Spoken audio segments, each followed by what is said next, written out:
Welcome, everyone. As the night drifts in, let's uncover another story from the past and take a journey together through the pages of time. Maybe you're already lying in bed or just letting the past keep you company for a while. Where are you listening from tonight? Feel free to share in the comments. I always love hearing about your corner of the world.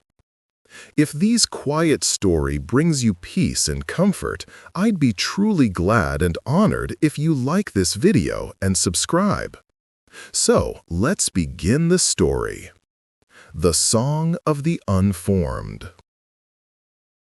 The world was not always. Before the beginning, there was a profound stillness, a deep and unbroken slumber that was not sleep, but a state of potential. There were no jagged mountain ranges clawing at the sky, no deep valleys cradling shadows, no rivers singing their liquid melodies. The land was flat, a featureless plain of soft ochre dust and gentle, sleeping clay, all bathed in a muted twilight gloom.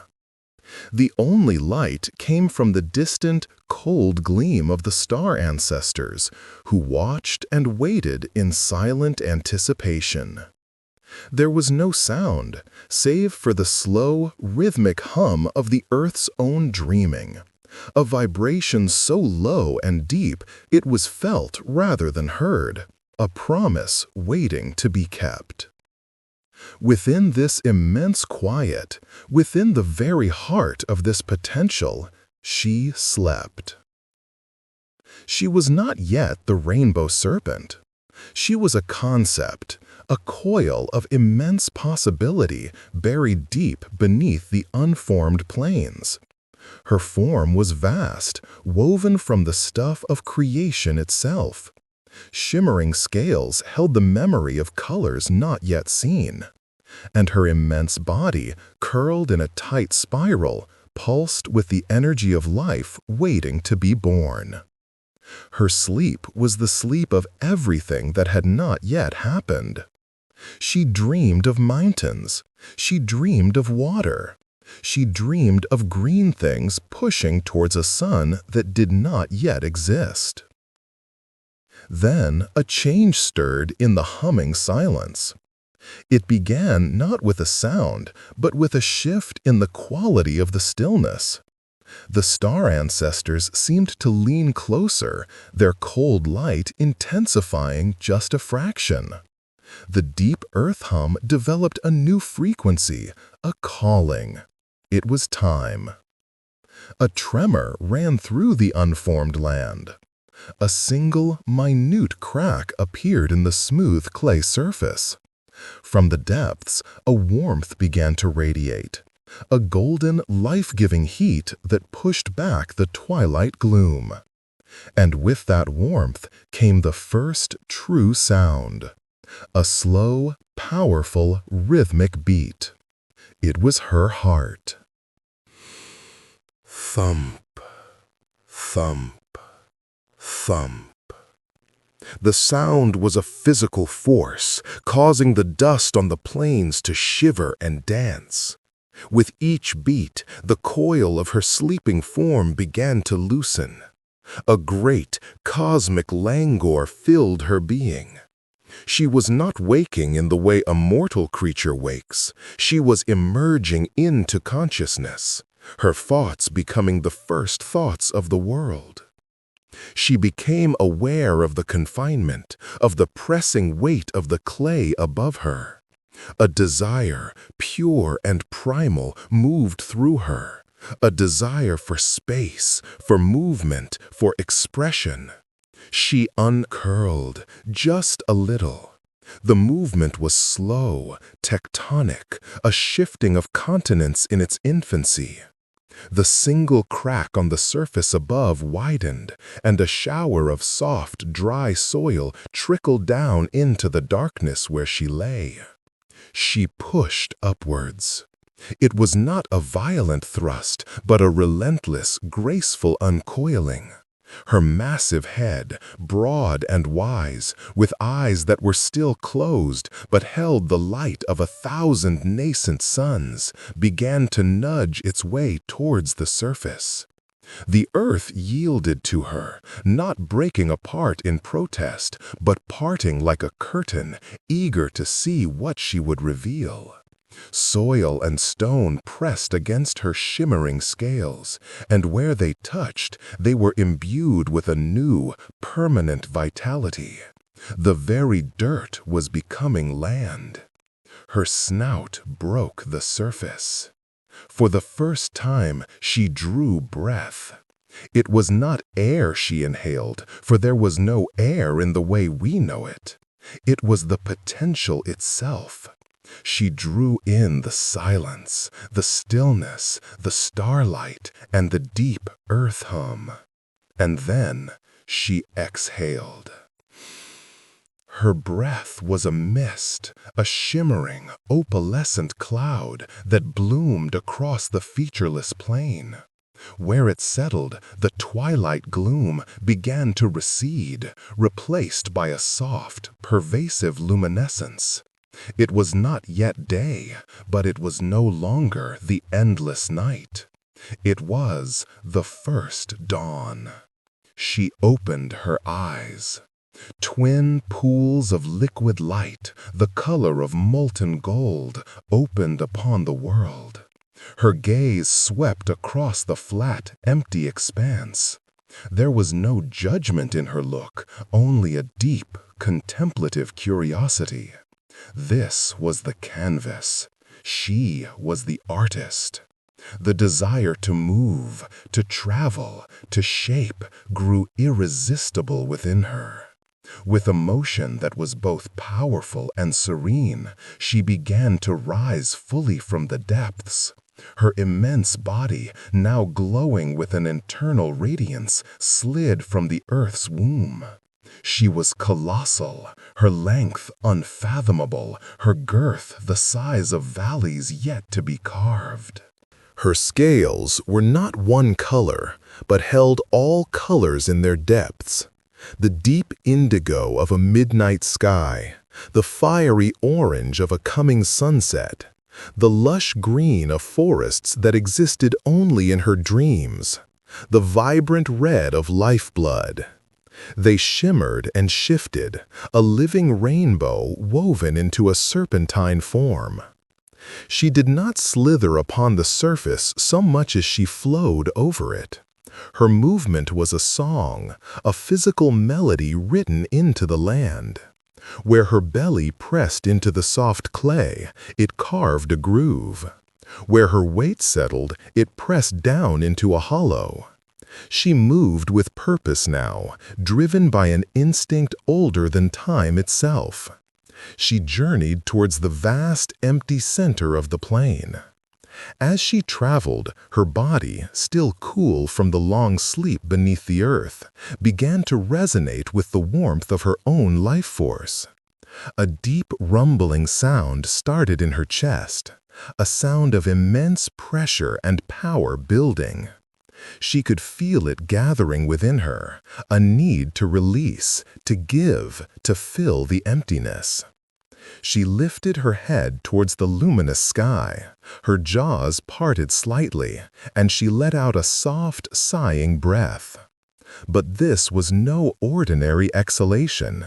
From her mouth poured a torrent of pure crystalline water. It was not a violent flood, but a generous, flowing gift. It cascaded down her shimmering neck, poured onto the land, and began to fill the grooves and hollows her body had just created. The first river was born. It gurgled and splashed, a joyful chattering sound that broke the primordial silence forever. The water, touched by her rainbow essence, sparkled with 1,000 captured lights. It followed the path of her journey, a liquid mirror to her serpentine form, winding through the newly defined landscape. She was tired, this great being. This first act of creation had taken immense energy. She looked back at the river she had birthed, a silver ribbon in the soft light, and a deep, resonant satisfaction settled in her soul. This was good. This was the beginning. But the land was still vast and mostly empty. The plains stretched away, waiting. The star ancestors twinkled, their light now reflecting off the newborn water. She knew this was only the first note in a grand symphony. She had awakened, she had moved, she had given water. And she was hungry for more. A new dream was already forming in her heart. A dream of life, not just land. But for now, she would rest, coiled beside her firstborn river, her rainbow scales pulsing softly in the rhythm of the first dawn, a silent, majestic sovereign in a kingdom she was only just beginning to build. The sculptor of stone and shadow. The first dawn lingered, a soft, golden haze that clung to the newborn world. The rainbow serpent rested beside her river, her colossal form a living mountain range curled in a gentle arc. The water whispered secrets against her scales, a constant, soothing music that was the world's first lullaby.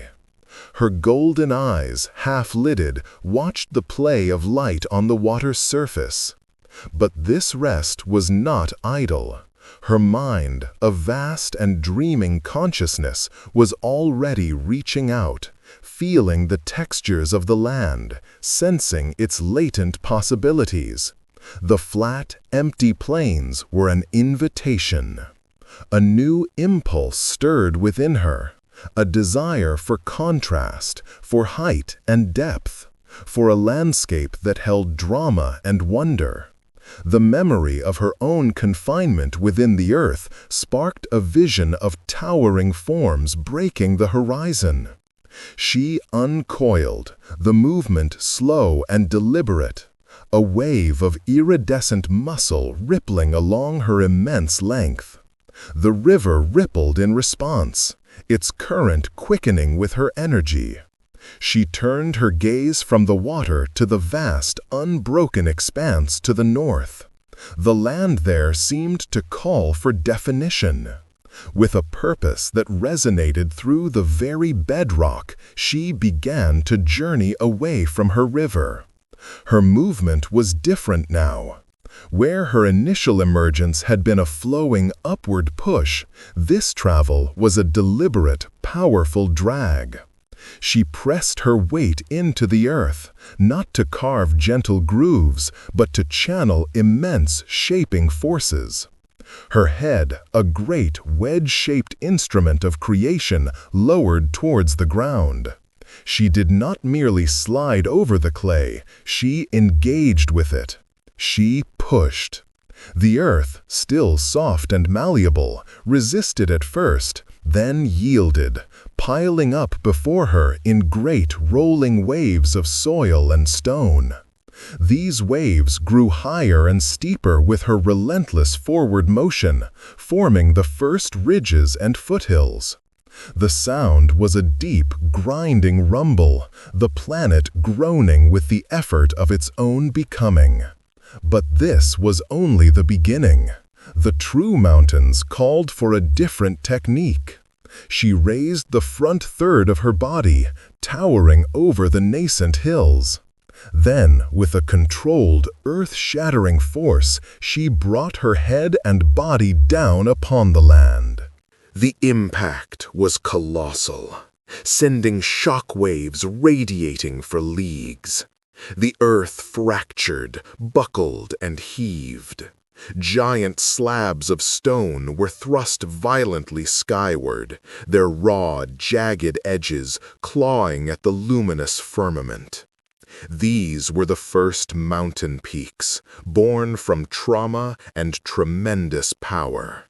Their stone was still warm from the depths, and their surfaces gleamed with flecks of mineral that caught the light, mirroring the stars above.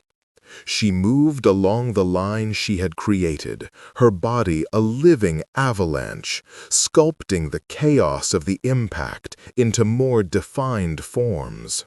With subtle shifts of her shoulders and the powerful undulations of her torso, she smoothed some slopes into graceful shoulders and carved deep, shadowed ravines into others. She used her tail, a weapon of unimaginable weight, to sweep across the bases of the new range, creating vast sloping scree fields and defining the boundaries of the foothills. The work was immense, consuming. A fine dust of pulverized rock, the breath of the newborn mountains, filled the air, coating her rainbow scales in a pale, ghostly film. She did not mind. This was her purpose. She was the sculptor, and the land was her clay and stone. After a time, she changed her tactic. The mountains were proud and tall, but the land needed balance. It needed secret places, deep basins to cradle mysteries. She found a broad, flat plain and began to circle. Her coils wrapped around a vast area of land, and she began to tighten her grip. The earth within her circle compacted, sinking down, down, while the pressure from her body pushed the edges upwards, forming a circular rim. When she released her hold, a massive, perfectly circular basin lay before her, its floor now far below the level of the surrounding world. This would become a place of great importance, though she did not yet know its future. She was not finished with water. The single river was a beginning, but the land was thirsty. High in her new mountains, she found a deep natural bowl she had created with a single powerful coil. Lifting her head to the sky, she summoned the water from within herself once more. This time it did not flow in a gentle sigh, but fell as a roaring, thunderous cascade from her jaws, a vertical river that plunged into the stone bowl, filling it to overflowing. This was the first lake, a mirror of sky cradled in stone. From its lip, new streams were born, trickling and then rushing down the steep mountainsides, carving their own intricate patterns into the rock, feeding the great river far below. Thus the day, the world's first true day, wore on, her landscape took shape. A great range of mountains, which she would later name the spine of the world, now dominated the north. To the east, she created rolling, gentle hills by moving in wide, sinuous curves.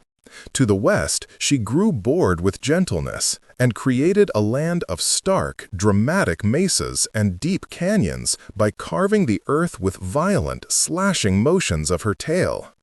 In the south, she left a vast, open plain, a tribute to the world's original state. But even there, she punctuated the flatness with solitary, towering monoliths that stood like silent sentinels.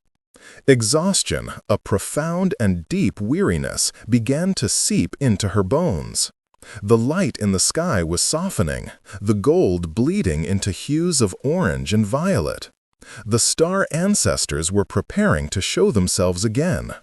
She had labored through the first day of creation, and the world was no longer a featureless plain. It was a land of drama and contrast, of soaring heights and hidden depths. She returned to her first river, to the place where her journey had begun.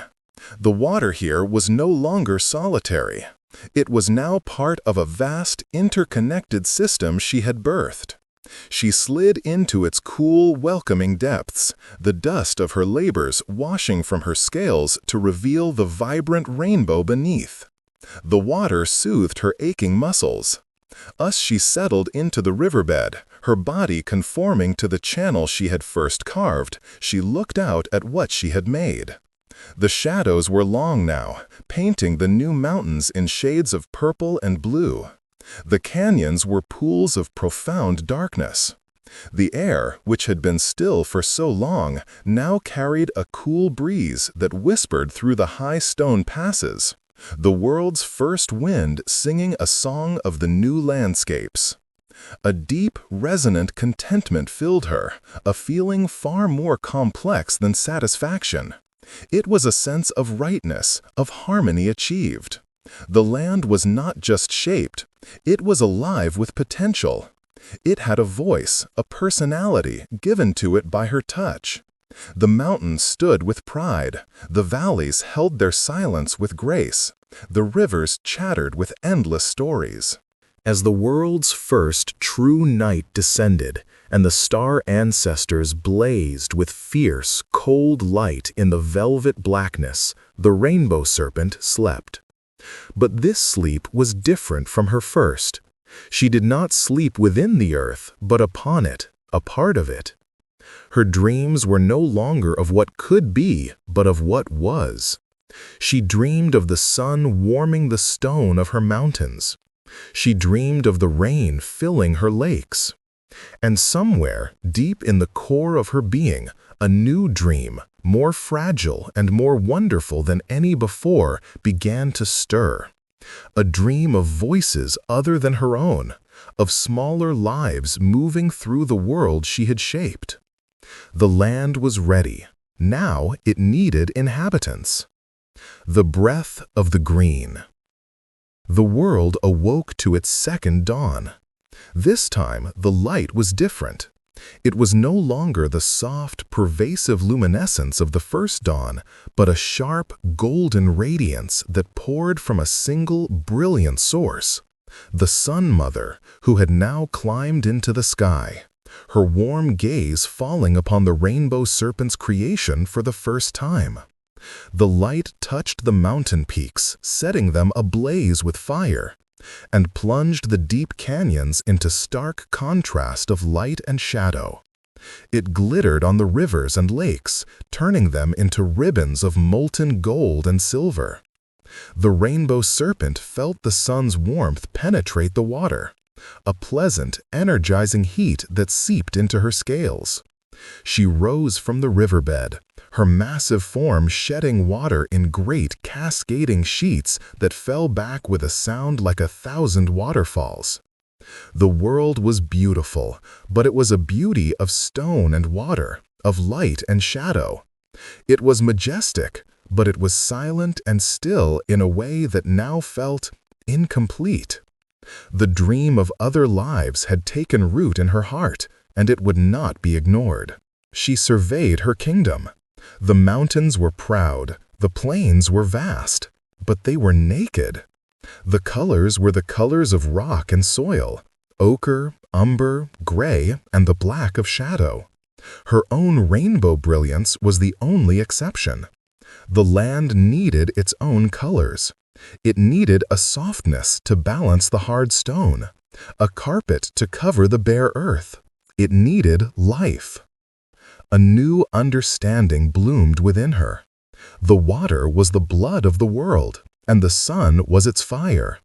Together, they could nurture a new kind of creation, one that sprang from the land itself.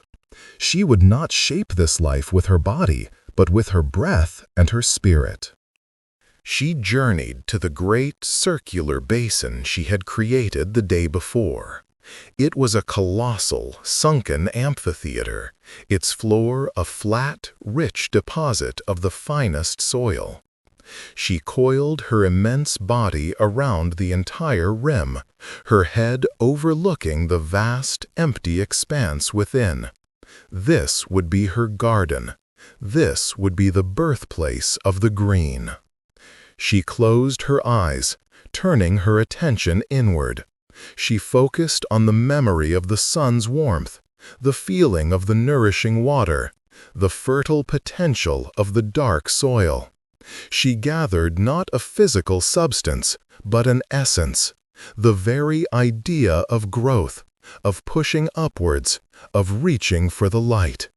She drew in a deep, slow breath, pulling in the energy of the sun and the moisture from the air. Within her, these elements fused with her own creative power, transforming into something new, something alive. When she opened her eyes, they were no longer just pools of gold, but swirling vortexes of emerald and jade. She lowered her head until her jaws were just above the soil of the basin floor. Then she exhaled. This was not a torrent of water, nor a sigh of mist. It was a soft, rolling cloud of vibrant green light. It poured from her mouth like liquid emerald, but it was not liquid. It was a cloud of billions upon billions of tiny, shimmering sparks, each one a seed of life, a packet of pure potential.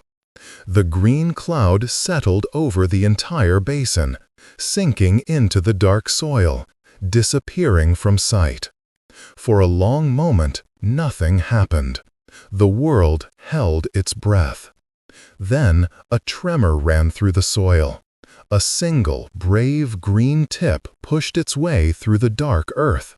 Then another, and another, until the entire floor of the great basin was dotted with these tiny, green promises. They did not stop. They grew, unfurling, stretching towards the sun. They became blades, then leaves, then whole plants. Some grew low and wide, spreading a soft carpet over the ground, the world's first grasses. Others grew taller, their stems thickening, their leaves broadening, becoming the first ferns and shrubs. The rainbow serpent watched, her heart swelling with an emotion she had never known, a tender, fierce joy. She exhaled again, a second breath, this one tinged with the colors of countless flowers. A wave of color exploded across the green sea. Dots of red, yellow, blue, and white bloomed everywhere, their petals soft and delicate, their faces turned to the sun. The air, which had only known the scent of dust and water, was now filled with 1,000 fragile perfumes. But she was not finished. She turned her gaze to the slopes of the basin. She exhaled a third time, a breath of a different, stronger essence. This cloud was a deep, woody brown. Where it settled on the basin's rim and the surrounding hills, a new kind of growth began. Slow at first, then with gathering speed, saplings pushed from the earth. They grew with a creaking, groaning sound, their trunks thickening, their branches reaching out like arms, their leaves forming a dense canopy that filtered the sunlight into a dappled green-gold haze. These were the first trees. They were gnarled and ancient from the moment of their birth, their bark etched with the wisdom of the earth, their roots digging deep into the stone, holding the land fast.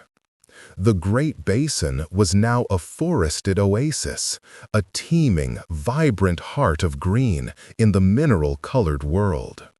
The sound of the wind changed. It no longer just whispered over stone, but rustled through 1,000,000 leaves, a sound of soft, sibilant applause. The rainbow serpent, her energy nearly spent, uncoiled from the rim and slid down into her new forest. The feeling was utterly different from the stone and the river. The soft grass yielded under her weight. The leaves of the ferns brushed against her scales. The trunks of the great trees stood as pillars in a living cathedral. She moved through this green world, and where her rainbow body brushed against the bark of the trees, it left a shimmering, iridescent residue that would remain there forever, a gift of her beauty to her creation. She came to the center of the forest, where a small, clear spring, a child of her first lake, bubbled up from the ground. She drank, the cool water mingling with the taste of green life on her tongue. She was a creator, yes, but now she was also a nurturer. This forest was her child, every leaf, every petal, every blade of grass a part of her spirit. As she rested by the spring, she noticed a new sound, a faint, high-pitched chirping. She looked up. Among the branches of the trees, small feathered shapes flitted, their forms still indistinct, their colors just beginning to bloom. They were the first birds, born from the interaction of her life breath and the energy of the trees. They were not yet fully formed, but they were alive, and they were singing. It was a simple, tentative song, but it was the world's first music made by another being. The rainbow serpent listened, her golden eyes soft. The silence was broken. The stillness was gone. The world was no longer a monument, it was a home. And she knew, with a certainty that shook her to her core, that her greatest work, her most challenging and wonderful adventure was yet to come. The green was just the beginning. The forest was waiting for its people. The first heartbeats. The forest was a symphony of new sounds. The tentative chirps of the first birds had grown into confident, complex songs that echoed through the green cathedral.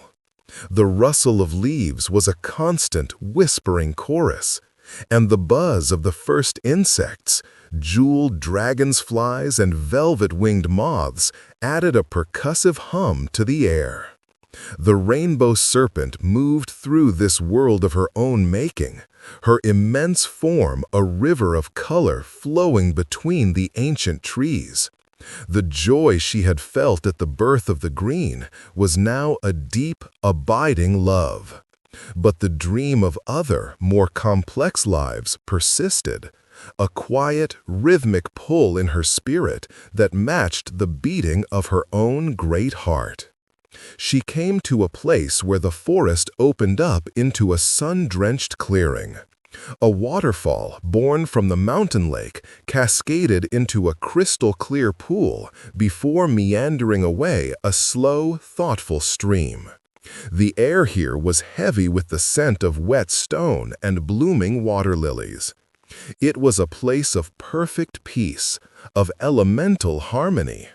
And it was here she decided to begin her most ambitious work.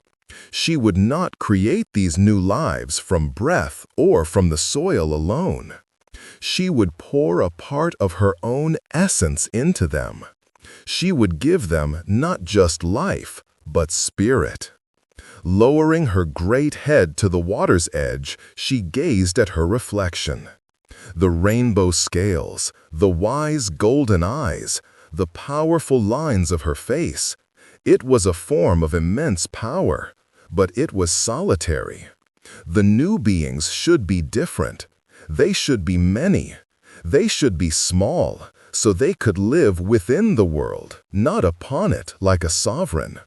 They should be vulnerable, so they would know the preciousness of the life she would give them. She uncoiled a section of her tail, the very tip, which was more delicate and sensitive than the rest of her formidable body.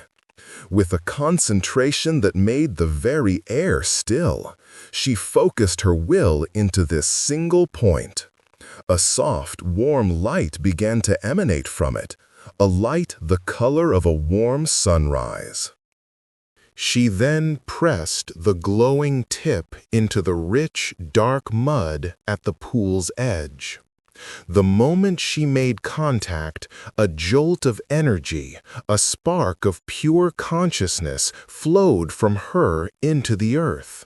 She withdrew her tail. For a moment, nothing happened. Then the mud began to stir. It bulged, quivered, and then pulled itself together. It rose from the ground, a figure of dark, wet clay, roughly shaped like a thick, short cylinder with 4 stubby limbs. It had no face, no details, but it stood. It was alive. The rainbow serpent looked upon this first, crude being with a critical eye. It was life, yes, but it was clumsy, unfinished.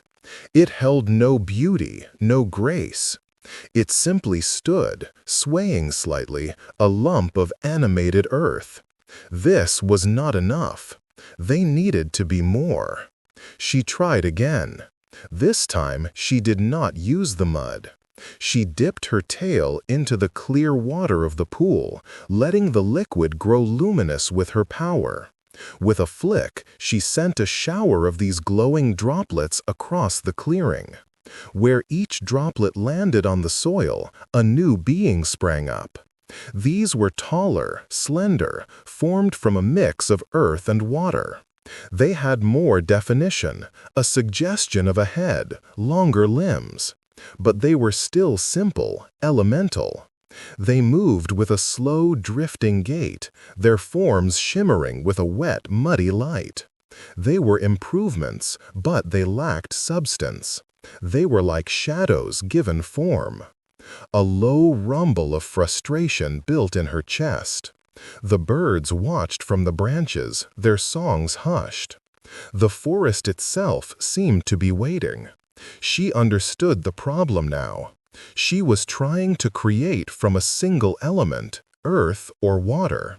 But true, enduring life needed a balance. It needed the solidity of the earth, the fluidity of water, the warmth of the sun, and the breath of the wind. She closed her eyes, drawing all these elements to her. She felt the sun on her scales, she drew moisture from the air, she pulled strength from the soil beneath her, and she inhaled the forest breeze. Within her, she combined them, weaving them together with a thread of her own spirit, her own dreaming. This time, when she opened her eyes, they blazed with a soft, white light. She turned to a smooth, flat rock near the pool, a stone warmed by the sun. She breathed upon it.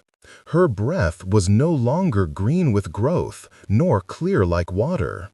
It was a mist of pure white energy, shimmering with tiny dancing motes of light. The mist settled on the warm stone, coalescing, condensing. It did not form a single being, but several. There were 4 of them. They were small, their forms compact and perfectly proportioned. Their skin was the color of the rich red earth near the mountains. Their hair was dark and thick, like the fertile soil of the basin. They lay still for a moment. Then one of them, a male, drew a sudden gasping breath. His chest rose and fell. His heart began to beat. A quick, light rhythm that was a tiny echo of her own immense, slow pulse. He opened his eyes. They were dark, deep pools of intelligence, reflecting the sky and the trees above. He looked around, his expression one of wonder, not confusion. He saw the rainbow serpent, and instead of fear, a look of profound recognition dawned on his face. He slowly pushed himself up onto his feet, standing unsteadily, then with growing confidence. He looked at his own hands, turning them over, marveling at the 5 digits on each. The other 3 stirred, another male and 2 females. They too rose, their movements graceful, their bodies strong and lithe. They were not crude clay figures, nor shimmering water spirits. They were solid, they were real, they were the first people. The first man took a step towards the rainbow serpent. He did not speak, for he had no words, but he reached out a hand, not to touch her, but in a gesture of gratitude and connection. The emotion that washed over the rainbow serpent was so powerful it was almost overwhelming. It was a love so fierce and protective it felt like a physical pain. These were her children. She had not just made them, she had given them a part of herself. She gave them names, not with sound, but by placing the knowledge directly into their hearts. The first man was Baru, meaning strength from the stone. The second man was Jari, swift like the river. The first woman was Lyra, song of the wind, and the second was Kaya, keeper of the earth. She then repeated the process across the clearing, breathing her luminous mist onto sun-warmed rocks, under the shade of ancient trees, and by the banks of the stream. More of the first people came into being, each group slightly different, shaped by the specific element of their birthplace. Those born by the water had eyes the color of deep pools and an innate understanding of currents. Those born in the sun-drenched clearings had skin of a lighter, golden hue and a natural warmth in their smiles.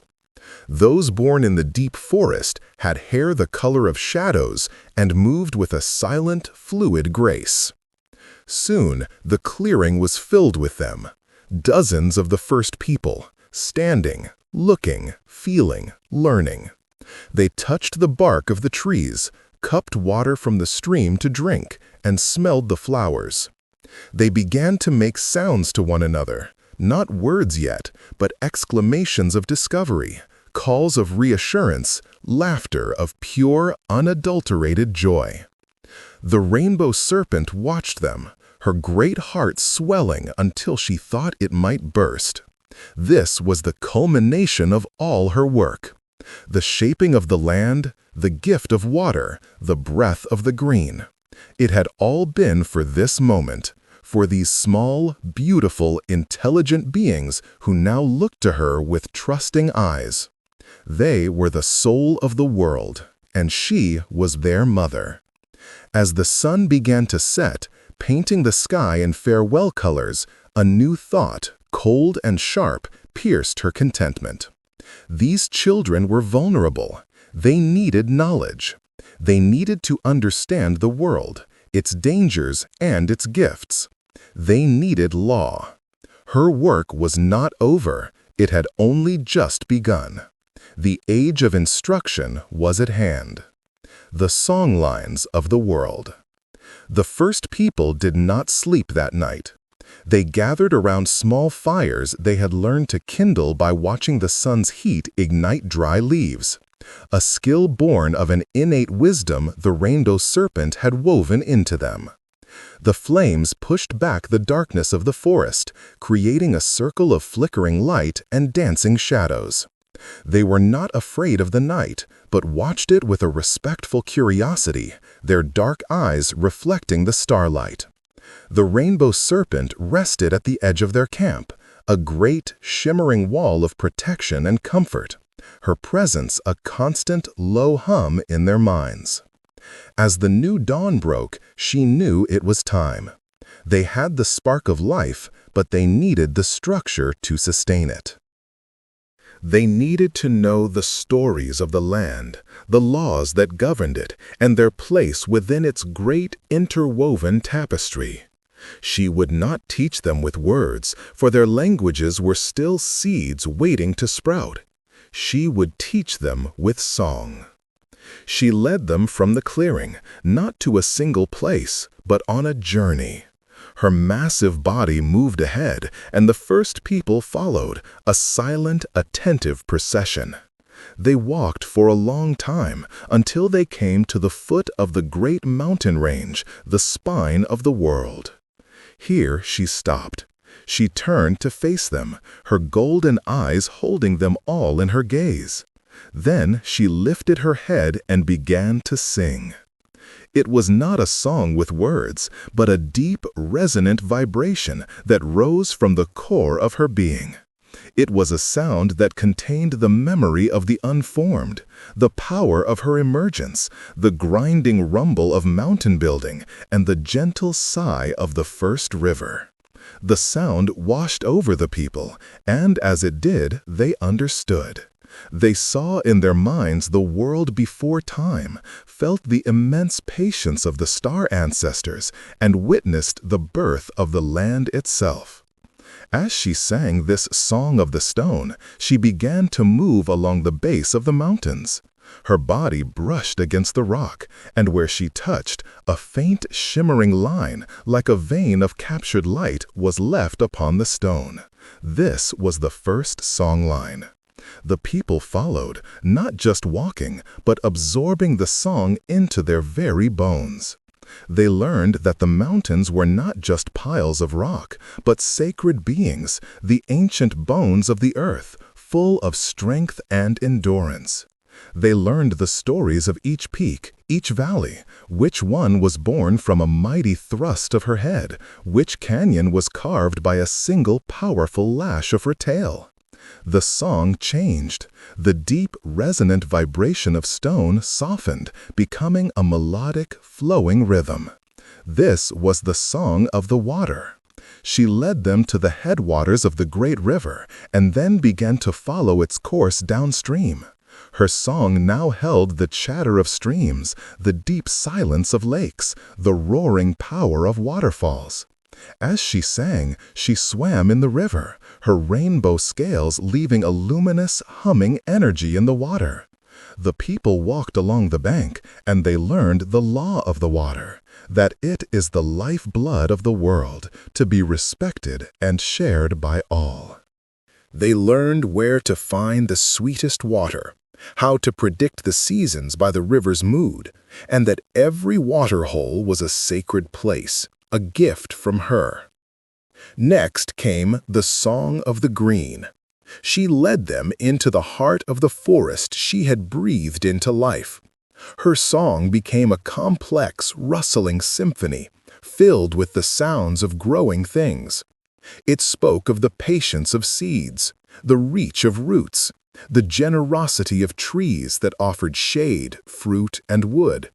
She moved between the trunks, and where her body brushed against the bark, the iridescent residue she had left before now pulsed with the music of the song.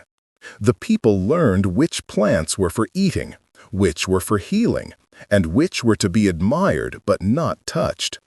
They learned that to take a life, even a plant's, required gratitude and a promise to use it wisely. For days, then weeks, the great journey of instruction continued.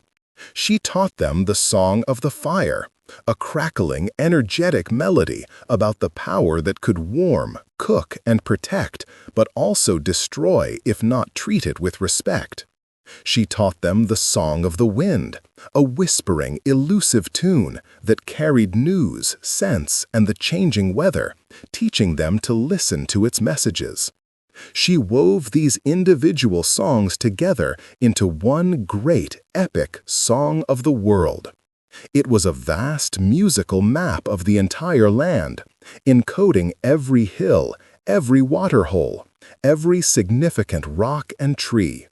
It was a history book, a legal document, and a spiritual guide, all held in a melody. The people walking these song lines internalized this map. It became a part of them. A man born near the river would know the song of the mountain because he had walked it and sung it. A woman from the forest would know the song of the desert because it was a verse in the great epic of their world. This knowledge was not given equally to all. Baru, with his strength, felt a deep connection to the Song of the Stone. He became the first lore-keeper of the mountains. Jari, swift and fluid, became the master of the Song of the Water. Lyra, with her voice that could mimic the breeze, became the singer of the Song of the Wind.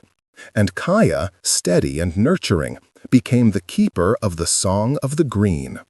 The Rainbow Serpent saw Jari how they specialized, how they began to teach each other, their own voices now joining the great song. This was us it should be. They were not just learning, they were becoming custodians. Finally, she led them to a high plateau that overlooked the entire world she had made, the mountains, the forests, the rivers, the plains. The journey was complete. She looked at her people. They were no longer the uncertain beings of the clearing.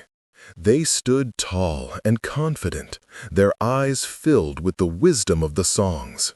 They understood the law, the interconnectedness of all things, the balance that must be maintained, the respect that must be given to every part of creation. She had given them everything they needed to thrive, but as she looked into their faces, now marked with the first simple patterns of ochre they had rubbed from the earth, she felt a pang of something new. It was the first faint whisper of loneliness. They had their own songs now. They had each other. Her work as a creator was done. It was time for her to step back and let them live. The thought was both a relief and a profound sorrow. The age of wonder was giving way to the age of responsibility for both the people and for their mother. The first law and the shadow of want. The high plateau became a place of gathering. The first people, now imbued with the wisdom of the songlines, did not scatter to the winds. A deep, unspoken understanding held them together. They were one people, bound by the great song they all shared. They built the first shelters, simple structures of branches and bark that mimicked the protective canopy of the forest, nestled against a great overhanging cliff face that provided shelter from the elements. The air was filled with the sounds of their industry, the rhythmic chip of stone tools, the laughter of children, the first children born from the union of Lyra and Baru, a miracle that had filled the rainbow serpent with a new, wondrous kind of joy. She watched them from a distance, her immense form coiled around the sacred waterhole at the plateau's center. She was their guardian, their silent patriarch, but she no longer led them. They had to find their own way. Baru organized hunting parties, using his knowledge of the stone song to track game across the rocky slopes.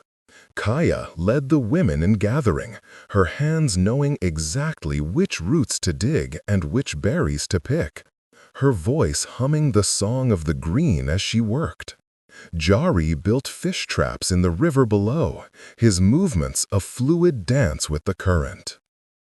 Lyra, her voice, now the clearest and most melodic, became the tribe's singer, her songs recounting the great journeys and reinforcing the law around the evening fires. For a time, it was a golden age. The people were in perfect harmony with the world. They took only what they needed, gave thanks for every life, whether plant or animal, and their presence seemed to enrich the land, not diminish it. The rainbow serpent felt a profound peace. This was the balance she had dreamed of.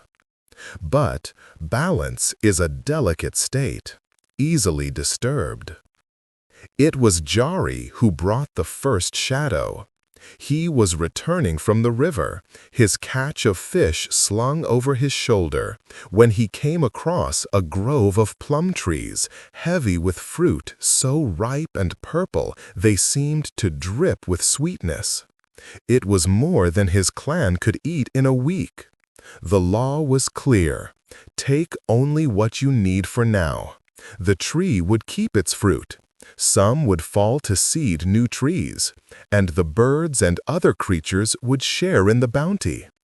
But as Jari stood there, a new thought, sleek and insidious, entered his mind. It was not a voice, but a feeling, a desire to have more than enough. The sight of such abundance made his own sufficient catch of fish seem meager. What if the fish stopped running tomorrow? What if the game fled?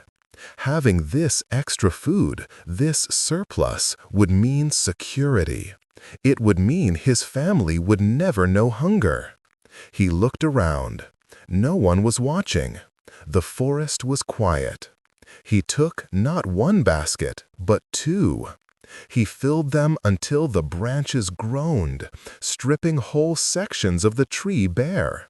He hid the second basket under a pile of ferns near the camp, a secret store just for him and his immediate family.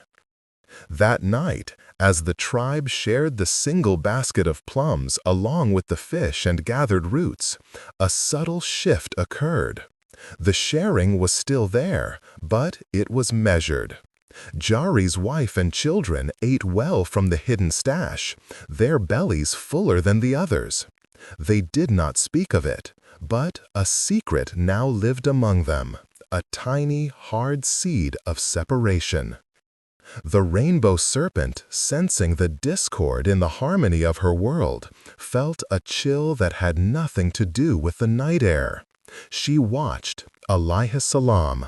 Over the following days, the shadow spread. Baru, the strong hunter, brought down a large kangaroo. It was enough to feed everyone. But remembering Jari's slightly smug expression the night before, he decided to keep the choicest cuts of meat for his own hearth, distributing the rest. Kaya, finding a patch of the most nutritious yams, began to harvest them all, storing them in a hidden pit, fearing that others might find her spot and take them. The law of sharing, the very first law born from the understanding that all were connected, was being fractured. The word mine was born, and with it its bitter twin, yours. The rainbow serpent knew she had to act. This was not a lesson for a songline. This was a test of their spirit. She waited for the next gathering, when the entire tribe was seated around the central fire, the light flickering on their faces, now touched with the first lines of worry and suspicion. She did not sing. She did not roar.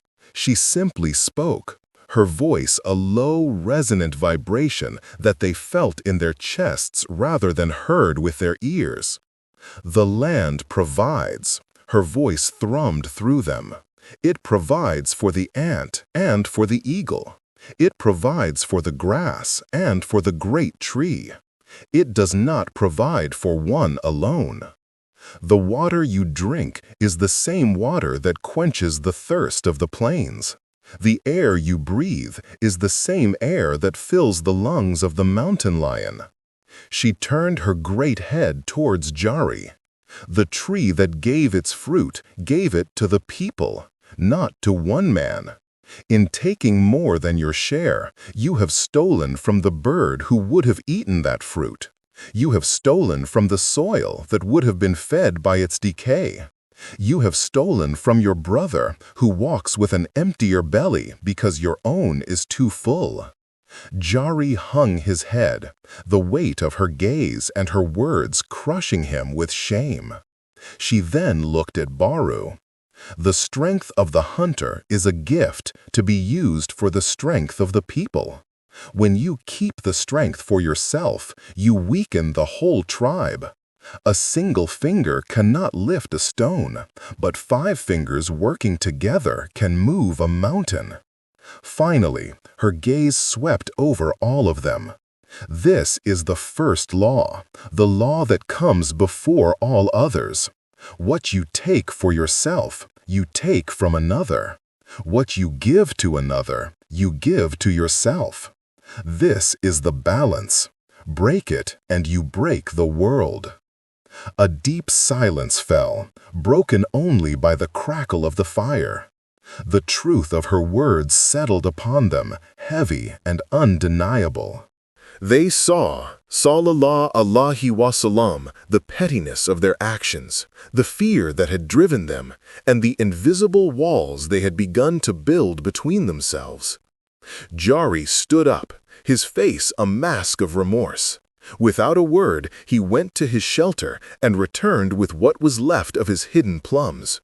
He placed them in the center of the gathering for all to share. Baru did the same with the dried meat he had hoarded. Kaya led the women to her hidden yam pit, and they began to distribute them. It was not an instant cure. The shadow of want had been cast, and the memory of it would linger in their hearts forever, a weakness they would have to guard against. But in that moment, the balance was restored. The sharing resumed, this time with a new, profound consciousness. They understood that the law was not just a rule, it was the very principle of survival and harmony. The rainbow serpent watched as the people shared the rediscovered food, their laughter tentative at first, then genuine. The crisis had been averted, but she felt a new weight upon her spirit. Her children were not perfect. They were capable of fear, of greed, of error. Her vigil was not over. It had merely changed. She was no longer just a creator and a teacher. She was now a judge, a keeper of the balance, and she knew with a cold certainty that this would not be the last time her law would be tested. The adversary of stillness. The lesson of the first law left a deep scar upon the people, a humbling memory that tempered their spirits. For a long season, they lived with a heightened awareness of the balance, their actions careful, their generosity flowing freely. The hidden stores remained empty, and the words "mine" and "yours" were spoken less often, replaced by "ours." The rainbow serpent allowed herself to hope that the shadow had been banished. But the world was not created to be static. Change was woven into its very fabric, and from an unexpected quarter, a new kind of challenge emerged, one not of greed, but of a profound and terrifying indifference. It began at the edges of the world, in the places the songlines touched only lightly. The great desert to the west, a land of red sand and skeletal rock, began to exhale a new presence. It was not a beast, nor a spirit in the way the rainbow serpent was a spirit. It was a force, an embodiment of entropy. Where she was creation, movement, and song, this was its opposite: stillness, silence, and dissolution. The people had no name for it, but the rainbow serpent, in the deep knowledge of her being, knew it as the Great Stillness. The Great Stillness did not attack, it simply was. It was a creeping apathy that seeped into the land. The first sign was the silencing of a small, vibrant spring on the desert's edge. It did not dry up, it simply ceased to flow. The water became flat, lifeless, and then slowly sank into the earth, leaving behind a patch of cracked white clay. The reeds that surrounded it did not wither. They turned to gray, brittle stone, their forms perfectly preserved but utterly devoid of life. The news was brought by a young hunter named Tarni, who had ventured further than usual. His eyes were wide with a fear that was different from the fear of a predator. "The land sleeps," he told the elders, his voice trembling. "It sleeps and does not dream." The rainbow serpent felt the disturbance like a cold spot in her soul. She journeyed to the place Tarni described. The moment she crossed into the affected area, a profound weight settled upon her. The song of the world, which was a constant, humming music in her consciousness, grew faint here, muffled as if by a thick blanket. The air was dead, carrying no scent, no moisture, no life. She looked at the petrified reeds. This was not death as a part of the cycle of life. This was an end to the cycle itself. It was uncreation. She knew she could not fight this force with the power that built mountains. To struggle against it would be to grant it the energy it sought to negate. This adversary required a different kind of strength. She returned to the people on the plateau. "A silence walks in the west," she told them. "It is the brother of forgetting. It does not hate you. It does not want your possessions. It wants your will. It wants your songs." A new kind of fear gripped the tribe. They could understand a rival who wanted their food or their land, but an enemy that wanted their very spirit was a terror beyond their comprehension. The great stillness continued its slow, inexorable advance. A grove of ironwood trees, known for their resilient living wood, was found to cold, gray granite. A family of possums, caught in its influence, were discovered as delicate stone statues, their faces frozen in a moment of mundane life. The people watched the western horizon with dread, seeing the vibrant colors of their world being leached away, replaced by a monochrome gray. Lyra, the singer, was the most affected. Her songs felt weak in the face of this creeping silence. Despair began to root itself in the tribe's heart. What was the point of hunting, of gathering, of singing, if it could all be turned to stone with a breath? The rainbow serpent watched their hope dimming. She saw the great stillness was winning not by direct assault, but by sapping their will to live. She knew what she had to do. She had to remind them of what they were fighting for. She had to make them sing, not in defiance, but in affirmation. She gathered the entire tribe at the edge of the affected land, where the living green forest met the advancing gray. The contrast was horrifying. On one side, the rustle of leaves, the scent of flowers, the chatter of birds. On the other, a dead, soundless museum of stone. "Look!" her voice boomed, not in anger, but with a compelling power. "Look upon the silence. See what it offers.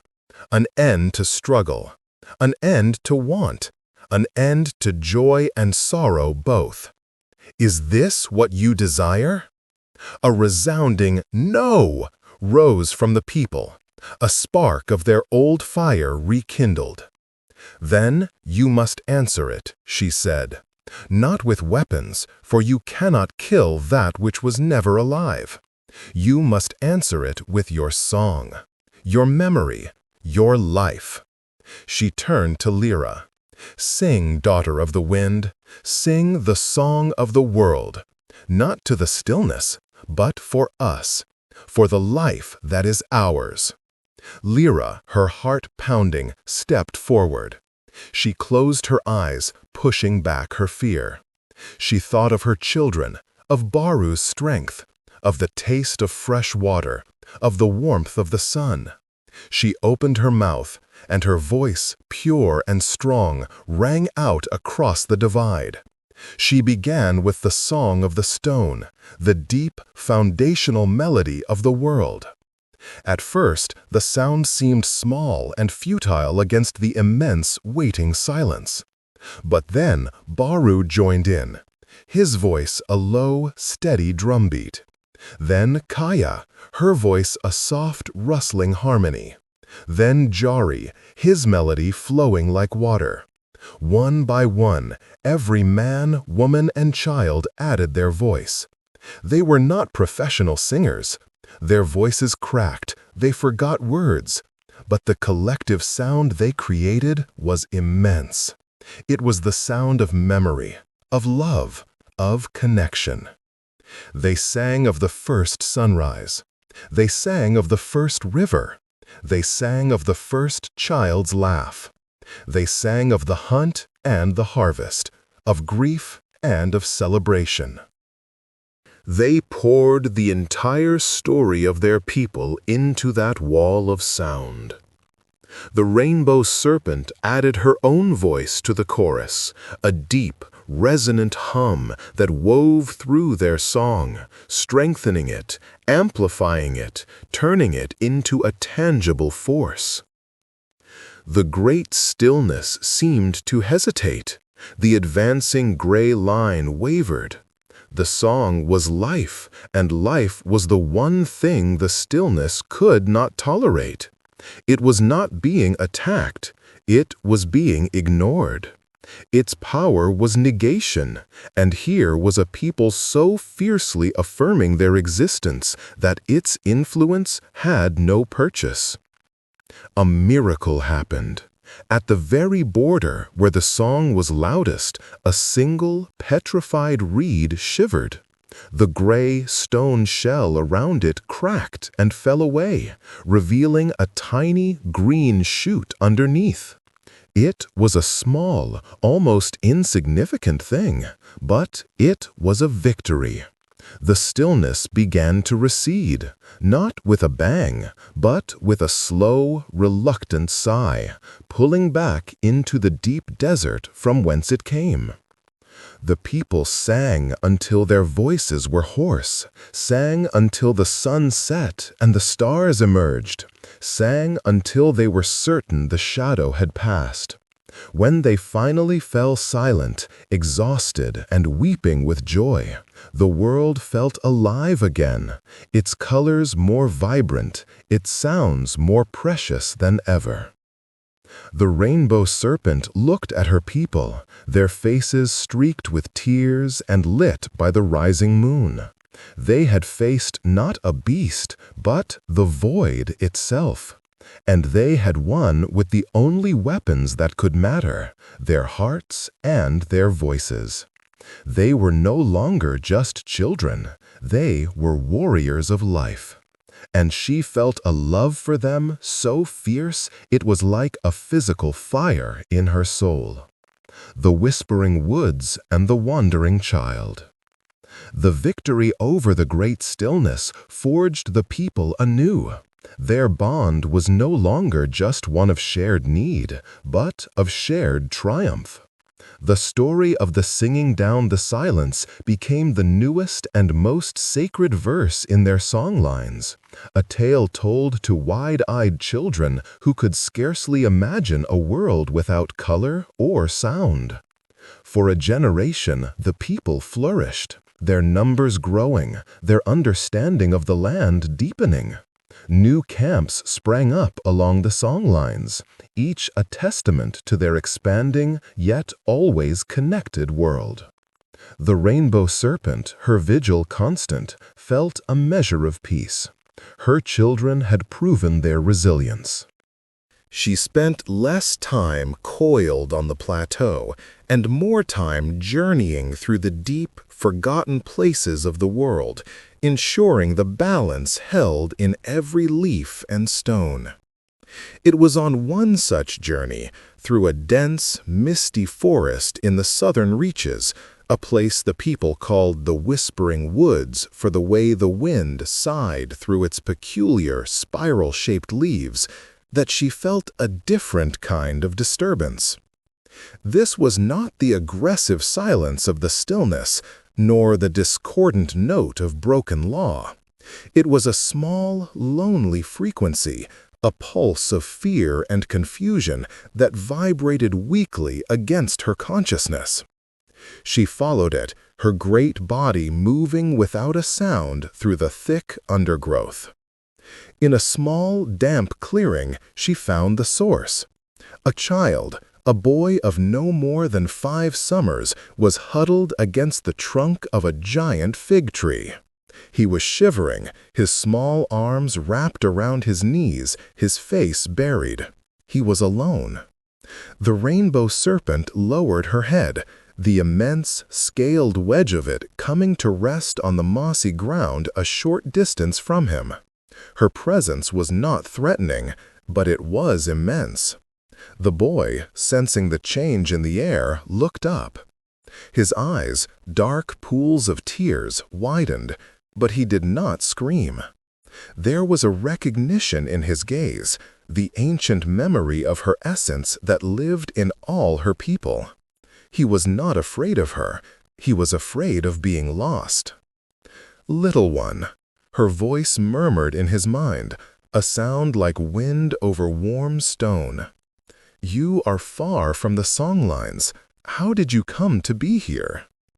The boy, whose name was Iluka, sniffled. "I was chasing a butterfly," he whispered, his voice small in the vast green silence of the woods.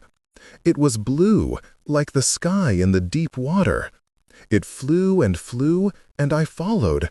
Then the mists came, and the trees all looked the same.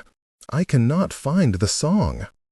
To be unable to find the song was to be truly lost, cut off from the internal map that guided every person. The rainbow serpent understood.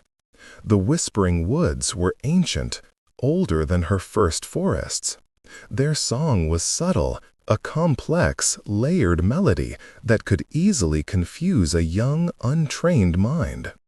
The spiral leaves twisted the light and sound, creating a labyrinth for the senses. "You followed beauty," she said, her tone gentle. "That is not a failing, but beauty can lead you into places where you must be strong." "Can you be strong, Iluka?" He nodded, wiping his nose with the back of his hand, a gesture so human and vulnerable it tugged at her spirit. "I cannot carry you back," she explained. "The path you must walk is the one you find yourself on, but I can walk with you. I can help you listen for the song you have lost." She did not lift him onto her back. That would not teach him. Instead, she began to move, slowly, her body a shimmering rainbow guide through the confusing tapestry of the woods. "Close your eyes, Iluka," she instructed. "Do not look with them. The woods trick the eyes. Listen with your feet. Feel the earth. What is it telling you?" Trembling, Iluka closed his eyes. He stood, his small, bare feet pressing into the cool moss and damp soil. At first, he felt nothing but fear. Then he focused on the instruction. He felt the gentle slope of the land. He felt the vibration of her movement, a deep, steady rhythm. "Now," her voice guided him, "listen not for the big song, but for a small one, the song of the water. Can you hear it?" He strained his ears. Beneath the sighing of the wind in the spiral leaves, he detected it, a faint, liquid trickle. It was not the great river, but a tiny, hidden stream. "Follow that song," the rainbow serpent said. "Water always knows the way to find other water. It always knows the way home." Iluka opened his eyes. The world was still a confusing wall of green and gray, but now he had a thread to hold. He began to walk, following the sound of the stream. The rainbow serpent moved beside him, her presence a wall of comfort. She did not clear the path for him. When he came to a tangle of fallen branches, she showed him how to find the strength to climb over. When he grew thirsty, she led him to a clear eddy in the stream where he could drink. As they walked, she began to teach him, not the great songs of the world, but the small, secret songs he would never have learned in the camp. "See this vine?" she said, nudging a thick, hairy creeper with her snout. "Its song is one of thirst. It holds water inside. If you are ever lost and thirsty, you can drink from it." She showed him how to make a cut and let the clean water drip into his mouth. "Listen to the birds," she instructed when a chorus of chirps erupted overhead. "They are not just singing, they are talking. That sharp, repeated call is a warning. A goanna is near. The soft, warbling song from that branch means all is safe. The land is always speaking to you, Iluka. You only have to learn its language." The boy listened, his fear transforming into wonder. He was no longer a lost child. He was a student on a secret journey with the mother of the world herself. He learned which fungi glowed softly at night, providing a ghostly light. He learned how the pattern of moss on the trees could tell him which direction was north. He learned that the silence of the animals often spoke louder than their noise. For 2 days and 2 nights they journeyed. Iluka was hungry, tired, and his feet were sore, but he was not afraid. He had her. On the evening of the 2nd day, as the light began to fail, he heard a new sound, weaving through the whisper of the leaves and the trickle of the stream. It was a familiar rhythm, the steady, percussive beat of a grinding stone from his own camp. It was a part of his people's song. "I hear it!" he cried out, his voice filled with exhilaration. "I hear my mother's song! She is grinding seed for bread!" The rainbow serpent stopped. They had reached the edge of the whispering woods. Through the last line of trees, they could see the gentle slopes leading up to the main camp, the cook fires beginning to spark like early evening stars. "Your journey is over, little one," she said, her great head lowering to be level with his. "You are found." Iluka turned to her, his small face serious. He threw his arms as far as he could around the scaled curve of her snout, a tiny embrace against an immeasurable greatness. "Thank you, mother," he whispered. Then he ran. He ran out of the woods and up the slope, shouting for his mother. The rainbow serpent watched him go, watched the joyous commotion as he was swept into the arms of his weeping family. The lost child was home. But he was not the same child who had wandered away. He returned with a new light in his eyes and a new wisdom in his heart.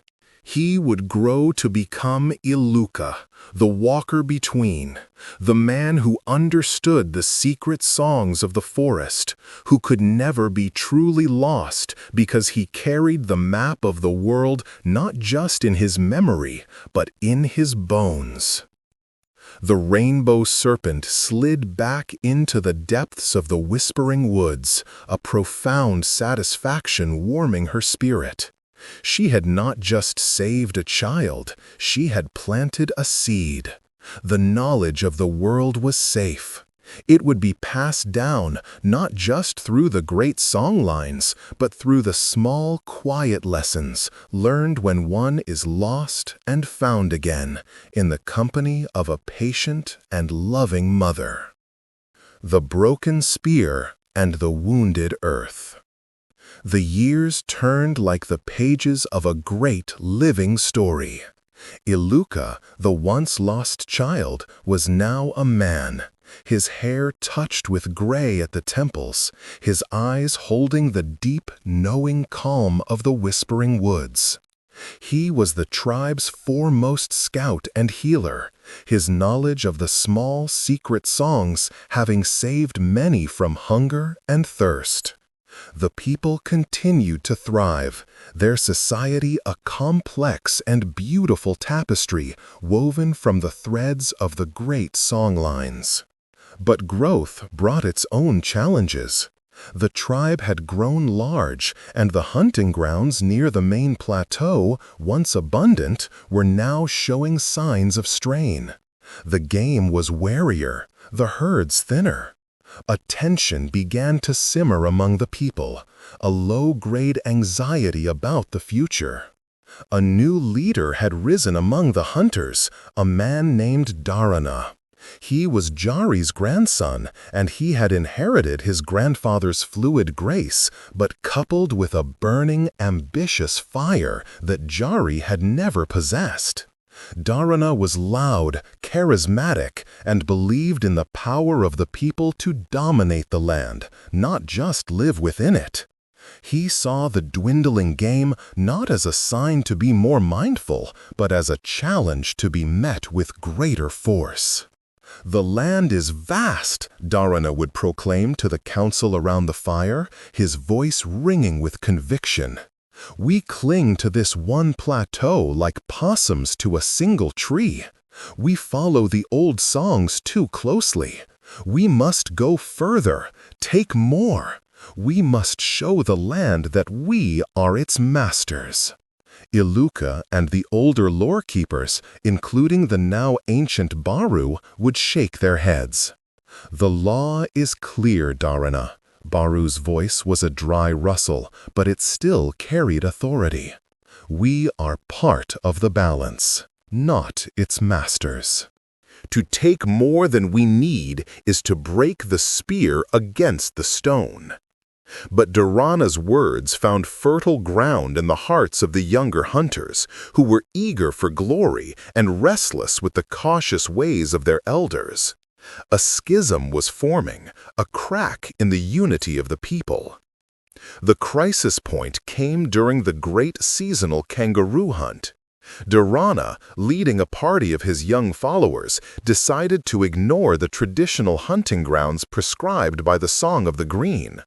He led them deep into a sacred valley, a place the songlines named the Cradle of the Gentle Wind, where the animals were plentiful but were never hunted, for it was a place of breeding and renewal. From her resting place in a high mountain lake, the rainbow serpent felt the violation like a physical wound. The sacred silence of the cradle was shattered by the shouts of the hunters and the terrified cries of the animals. The balance in that place was torn. Dharana and his hunters were wildly successful. They returned to the plateau, dragging a quantity of meat and hides the people had not seen in years. There was a great feast, and for a night, Dharana was a hero. The anxieties about hunger were forgotten in the face of such plenty. But the rainbow serpent knew the cost. She journeyed to the cradle of the gentle wind. The scene she found made her spirit ache. The valley was desecrated. The bodies of the kangaroos were taken, but the signs of the violent, wasteful hunt were everywhere. Blood staining the grass, the panicked tracks of the fleeing survivors, and a deep, lingering sense of terror that had silenced the very wind. The song of this place was a song of grief. She returned to the plateau as the feast was winding down. She did not appear in her full, glorious form. Instead, she manifested as a shimmering in the air above the central fire, a coalescence of light and power that commanded immediate silence. Dharana. Her voice was not loud, but it cut through the celebratory mood like a knife. "You have broken the spear." Dharana, flushed with success and fermented berry wine, stood defiant. "I have fed my people. I have brought them security." "You have brought them a shadow that will long outlast this full belly," she replied, her tone heavy with sorrow. "You hunted in a place of life, and you have turned it into a place of fear. The animals you did not kill have fled. They will not return. The silence you have left behind will not grow food. You have not mastered the land. You have wounded it, and a wounded land cannot sustain you." As if in response to her words, a change began to happen. The air, which had been still, grew cold. A wind, sharp and unseasonable, whipped down from the mountains. The people shivered, their joy evaporating. "Your action has a consequence," the rainbow serpent continued. "The spirit of the cradle is wounded. Its pain will be felt by all. The wind will carry its grief. The hunt will be lean, not for a season, but for many. This is the law. The wound you inflict upon the earth, you inflict upon yourselves." The next morning, the truth of her words began to reveal itself. The weather turned bitter and cold.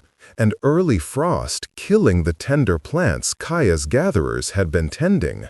The hunting parties, even in the traditional grounds, returned empty-handed. The animals had grown wary and scarce, as if the news of the violation in the cradle had spread through the entire land. A slow, grinding hardship settled over the people. The stored food from Dharana's great hunt was soon gone, and there was little to replace it. The unity of the tribe fractured completely. Accusations flew. The followers of Dharana blamed the old ways for making them weak. The followers of Iluka and Baru blamed Dharana's recklessness for cursing them all. The rainbow serpent watched, her heart a stone in her chest. She could not intervene to fix this. They had to understand the direct, unbreakable link between their actions and their survival. They had to learn that the law was not a superstition. It was the fundamental principle of their existence. Dharana, once proud and defiant, became a haunted figure. He saw the hunger in the eyes of the children, the disappointment in the eyes of his own father. The empty glory of his great hunt tasted like ashes. He had sought to be a master, and had instead become a lesson, a tragic, living reminder of the cost of breaking the balance. The tribe was not just hungry, it was spiritually lost, and the path back to harmony seemed further away than ever. The season of ashes. The unseasonal cold did not relent. It clung to the land like a shroud, a persistent biting chill that seeped into the bones of the people and the very soil of the plateau. The early frost had been a warning. What followed was a sentence. The skies remained a flat, leaden gray, and the sun, when it appeared, was a pale, sickly wafer that offered no warmth. The people named it the Gray Time. Hunger, once a specter on the horizon, became a grim resident in every shelter. The children's laughter, which had once been the music of the camp, was replaced by a listless silence. Their eyes, once bright with curiosity, were now large and hollow in thin faces. The hunters, led by a chastened and grim Dharana, ranged further and further each day, returning with faces gaunt and hands empty. The land had closed its pantry. The songs that once led to groves of berries and patches of yams now led to withered stems and frozen, barren earth. Iluka, the walker between, moved through the camp with a heavy heart. His knowledge of the secret songs was of little use when the very essence of life was retreating from the world. He could find a hidden stream, but he could not make the plants grow along its banks. He could interpret the warning calls of birds, but he could not summon the game they warned of. The balance was broken, and the entire world was tilting out of alignment. The social fabric of the tribe, already strained, began to tear. Whispers turned into arguments. The shared pot, once a symbol of their unity, became a source of tension and suspicion. A piece of stringy rabbit or a handful of tough roots became a treasure over which families squabbled. The great law of sharing was tested to its absolute limit. Some, like Baru's lineage, held fast to the old ways, sharing their meager portions until they themselves were little more than walking skeletons. Others, gripped by the primal fear of starvation, began to hide what little they found, eating in furtive secrecy under the cover of darkness. Dharana became a pariah. Where once young men had looked at him with admiration, they now looked at him with barely concealed contempt. He was the architect of their misery. He would walk through the camp and conversations would halt, followed by a silence more accusing than any shouted curse. His own wife and children turned their faces from him, their eyes filled with a disappointment that was a hotter fire than any hunger. One night, during a council meeting where the only topic was the deepening despair, Dorana stood. He looked years older, his shoulders slumped, his fiery spirit extinguished. "I have broken the spear," he said, his voice a raw scrape. "My arrogance has brought this winter upon us. The fault is mine."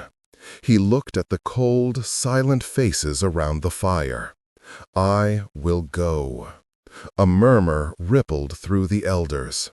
"Go where, Dorana?" asked Iluka, his voice not accusatory, but weary. "There is no food here, but there is no food out there. To leave the tribe is to die."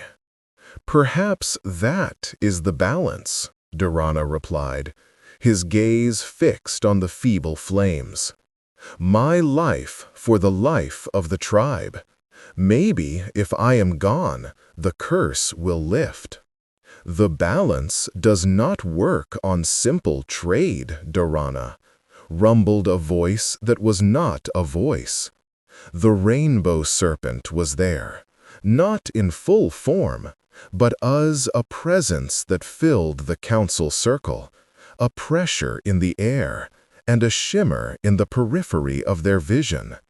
"A single death will not mend this tear. The wound is in the spirit of the people, not in one man's pride. You sought to be a master, and in your failure you now seek to be a sacrifice. Both are acts of ego. The land does not want your ego. It wants your respect. It wants your harmony." Her words hung in the cold air, a difficult truth that offered no easy solution. "Then what must we do?" cried Kaya's granddaughter, her voice cracking with desperation. "Do we just sit here and watch our children fade away?" "You must remember." The rainbow serpent's thought voice was like a soft rain, trying to penetrate the frozen ground of their spirits. "You must remember who you are. You are the singers of the song of the world. The song is not just a map. It is a prayer. It is a conversation with the land.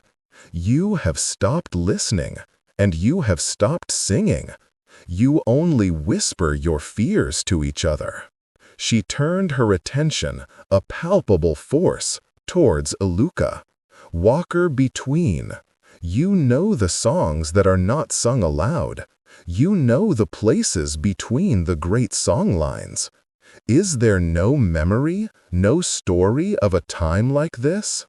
Iluka closed his eyes, his mind journeying through the vast library of his knowledge. He thought of the stories told by the oldest stones, the whispers of the most ancient trees. He sifted through tales of floods and fires, of droughts and great heats. And then he found it, a fragment, a half-remembered verse from the Song of the Green, a story so old it was more myth than history. "There is a story," Iluka said slowly, opening his eyes. "A story of the first hunger. It is said that when the world was young and the people forgot the law for the first time, the green withdrew. It is said that the rainbow serpent did not bring it back with a great breath, but with a single seed. A seed that was not planted in the earth, but in the heart of the people." The council stared at him, uncomprehending. "What does that mean?" Dorana asked, his despair momentarily replaced by confusion. "I do not know," Iluka admitted. "It is an old, cryptic song. It speaks of a seed of remembrance. It says the people had to offer their breath to the stone and their tears to the root." The people fell into a confused and hopeless silence. It sounded like nonsense. How could breath and tears end a famine? The rainbow serpent, however, felt a flicker of something she had not felt in a long time: hope. They were searching. They were reaching for the old knowledge. They were not just waiting to die. "The songs are rarely literal," she guided them. "The stone is the foundation of your people, your law. The root is your connection to the land, your history. You have stopped breathing life into your law. Your tears are only for yourselves, not for the pain you have caused the world." A profound silence fell over the group as her words settled. It was Baru, the oldest of them all, who spoke next. His voice was thin but clear. "The giving," he whispered. "We have forgotten the giving." All eyes turned to him. The giving was the oldest ritual, one that had become perfunctory, a few words muttered before a meal. It was the act of thanking the spirit of the animal or plant that had given its life, of promising to honor its sacrifice by living well. "We take, and we do not give thanks," Baru continued. "We use, and we do not honor. Our breath, our gratitude, is the breath we offer to the stone of our law. Our tears for the world we have wounded, those are the tears for the root." It was a slender thread, a theory born of desperation and poetry, but it was the only thread they had. In the face of a logical, physical catastrophe, the only solution was a spiritual one. They had to believe that the land was listening. They had to believe that their relationship with it was a real, living thing that could be healed. The season of ashes had reached its deepest point, but in the frozen ground, a single impossible seed of an idea had been planted. The seed of remembrance. The idea was fragile, a whispered hope against the gale of their despair. But it was all they had. Led by the ancient Baru and the weary but determined Iluka, the people decided to perform the giving as it had not been performed in living memory. It was not a ritual for a single meal, but for their very survival, a plea to the wounded spirit of the world. They chose a place at the very center of the plateau, where the earth was flat and the energy of the camp converged. They built no fire, for this was not a celebration. As the leaden sky began to bleed into the deeper gray of evening, the entire tribe gathered. They were a pitiful sight, wrapped in thin furs, their faces pale and drawn. But they came. From the eldest, who had to be carried, to the youngest child who could walk, they assembled in a great, silent circle. Baru stood in the center, supported by his son. He looked like a figure carved from old wood, but his eyes held a faint, stubborn light. "We have come," his voice rasped, carrying in the cold, still air, "to remember. We have come to give our breath to the stone and our tears to the root." He knelt with great difficulty and placed his hands on the cold, hard ground. "We have taken your bounty, great Mother Earth, and we have forgotten to say thank you. We have taken your children, the animals and the plants, and we have forgotten to honor their spirits. For this we are sorry." He then began to hum. It was the foundational note of the Song of the Stone, the deep, resonant hum that was the memory of the world's birth. It was weak at first, a thin sound from a thin man. But then Iluka knelt beside him and added his voice. Then Kaya's granddaughter. Then others. One by one, the entire tribe, even the skeptical young hunters who had followed Dorana, knelt and placed their hands on the earth and began to hum. The sound was unlike anything they had produced before. It was not the triumphant chorus that had pushed back the great stillness. This was a sound of humility, of sorrow, of profound apology. It was the sound of a child seeking forgiveness from a wronged parent. This was their breath offered to the stone of their foundation. The rainbow serpent, watching from the unseen spaces between worlds, felt the vibration. It was a correct frequency. It was the sound of truth. Then came the tears. It was Lyra's great-granddaughter, a young girl named Elara, who began to weep. She was not crying for her own hunger, but as she hummed, she felt a sudden, overwhelming sense of the land's pain. She saw in her mind the violated cradle of the gentle wind, the silent, empty forests, the fear in the eyes of the fleeing animals. Her tears were not for herself, but for the world. She let them fall, and they dripped from her chin onto the cold, barren soil at the center of the circle. Her tears were a catalyst. Others, feeling the same profound connection, began to weep. Hardened hunters, who had not cried since they were boys, felt tears welling in their eyes as they remembered the beauty of a stag they had felled without proper thanks, the generosity of a berry bush they had stripped bare. Their tears were not of self-pity, but of shared grief with the world they had wounded. These were the tears for the root. They hummed and they wept, their collective sorrow a powerful, tangible energy that pooled in the center of the circle. The gray time seemed to deepen around them, the cold intensifying, as if the world was testing their sincerity to the absolute limit. They did not stop. They hummed until their throats were raw. They wept until they had no tears left. Just when it seemed the cold and the darkness would swallow them whole, a soft green light began to emanate from the exact spot where their tears had fallen. It was a faint glow at first, no brighter than a firefly. But it grew.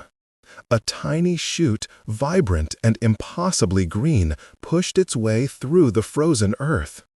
It grew with a visible, slow grace, unfurling two perfect leaves that seemed to be made of captured sunlight. It was a sapling, a tree of a kind no one had ever seen.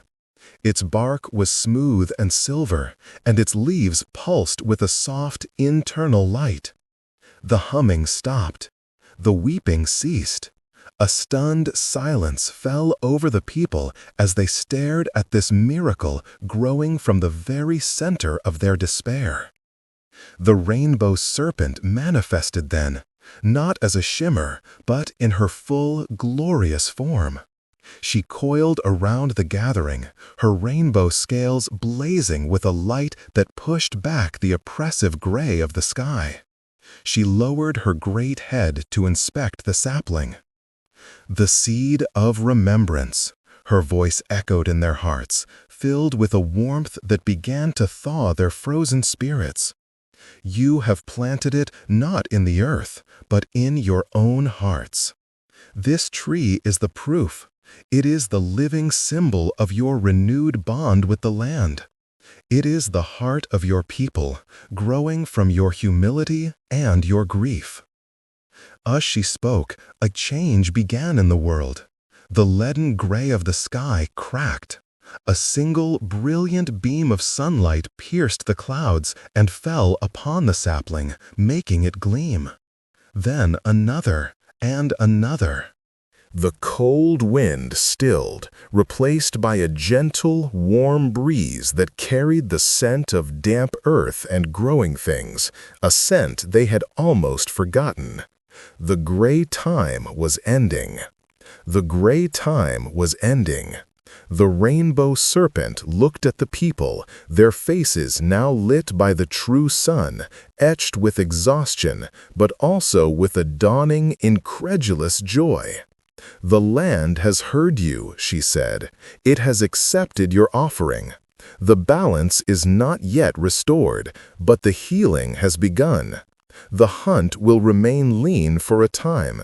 The earth needs to recover. You must be patient. You must be worthy of this second chance. This tree," she gestured with her snout to the glowing sapling, "will be your guide. It is the heartwood. It will thrive when you live in harmony, and it will sicken if you ever forget this day. Protect it. Listen to it. Let its roots bind you to the law forever." The people did not cheer. The moment was too sacred for that. They simply looked at the tree, at each other, and at their mother with a feeling too vast for words. It was a mixture of shame, relief, and a fierce, determined love. They had faced the abyss and had chosen, collectively, to step back from the edge. The season of ashes was over. The long, slow, careful work of regrowth was about to begin. The heartwood's first lesson.